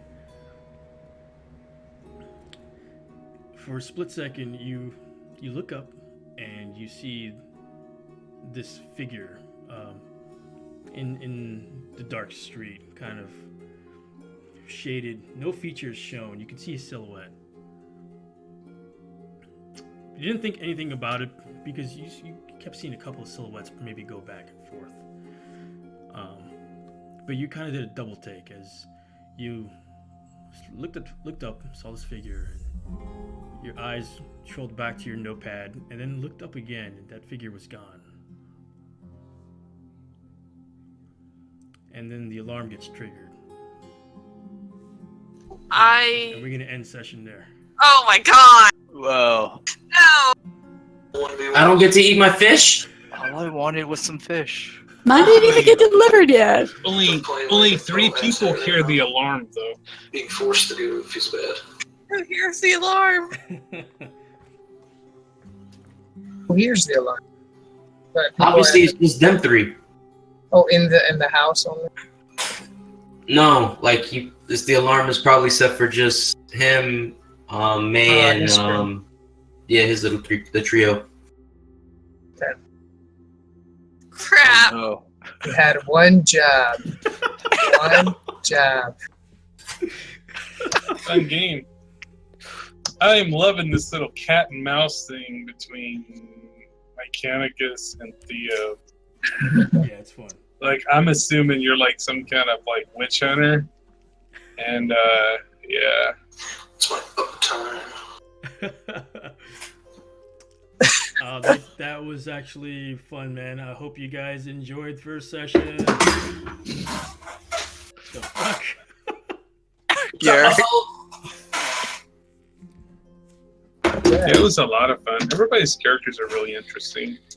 Yeah, I'm actually more excited about everyone's character than my campaign, to be honest. You cut out. What was that? I'm sorry. I said I'm actually more excited about everyone's characters and their development. Same exact shit. It's the same. I'm more excited about everyone's. Like twice. Yeah. That's funny. I am more excited about everyone's character than in my campaign. Oh, that works. Yeah, that worked. I had to do You just that had with a an accent. yeah. Yeah. No, seriously, like your character. But you know everybody's like dark secrets and everything. Yeah, but it's all about unraveling it. Yeah. Mechanicus don't have dark secrets. Yeah, right. No, Inside he joke. does. Anybody with two handprints on their butt? Yeah. Two handprint and fucking just has like instant amnesia. I'm just a kid. Yeah, that. She's klepto that too. kid. During the Yeah. day, what's your name? Man.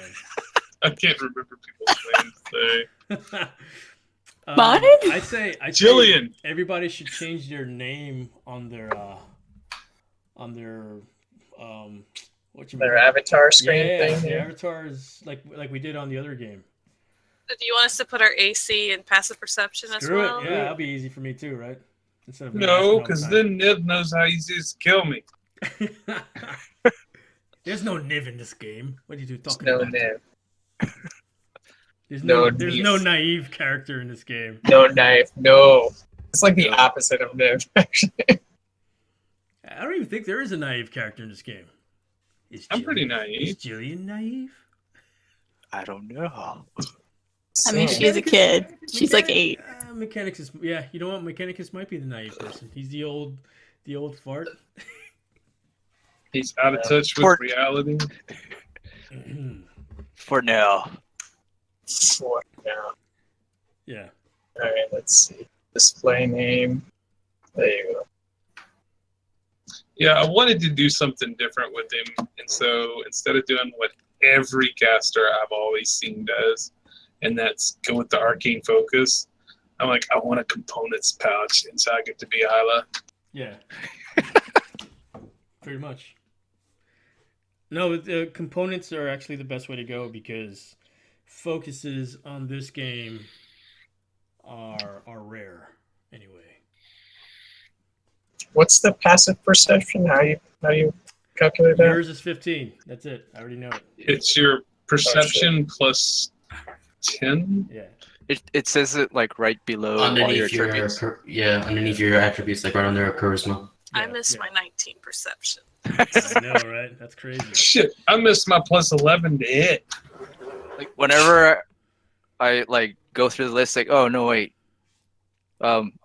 Ilona sees everything. All right, let's go there. Yeah, I know, right? Alona. It's just the number. Wait, Alona didn't see everything. That was Anna. Anna. Oh my god. Oh, dude. yeah. Alona actually hit everything. Anna really couldn't.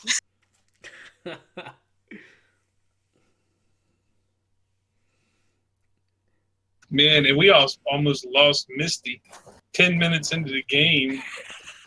I'm like, oh shit, wait, change the role, save the child.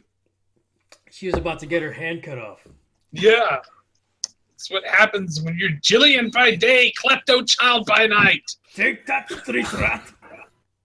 So I noticed like a big difference between our group. Like, is your group like ruthless when it comes to fighting? I'm a 79-year-old man. Do you really think I fight? He's really ruthless with his farts. That'll be for y'all to find out. All right. Because like we were just killing people like it was no big, like nobody's business and stuff. Yeah. Half the Well, groups of murder hobo. Well, they were I know. captured. I don't know if my character's gonna fit with this group, honestly. Because y'all are all wanting to kill shit, and like, I don't even think I have an attack spell. Do I? No, I mean there's a lot of stuff on the surface though, that I think get unraveled, and I think we'll find our ways and how we That's yeah. help each other. Yeah, man. That's the pretty much the bee's knees in the for RP. How much damage would Rupert do if he punched someone? I don't think they can attack, man. They can't attack. I think the only thing they can do is like throw something and not even hard. Oh, I got a question. Does our backgrounds, that feat we get, does that matter within the story as well? It has to make sense with your character, yeah. Whatever Like, feat you pick, it has to make sense with. I don't know, like, you know, when you pick like context. sage, alchemist, or Oh, you mean hermit, stuff like that. background? Yeah, background A little feats. bit. I mean, it doesn't have to be. I mean, it has to just make sense. It doesn't have to be like. It doesn't have to. I say like fit properly. It just has to make sense, sort of. Wait, we all started with a feat, didn't we? Yes, we Yeah. all did. And I get to start with 2 feats because I'm human variant. No, he's not allowing that. Because you're human variant, I'm gonna allow that. Because you already get a feat. So yeah. Wait, I thought you said you have to choose a coastal or like No, you a. can choose the coastal because you already get all the other cool stuff to get with it. Oh, I it's get a- another feat.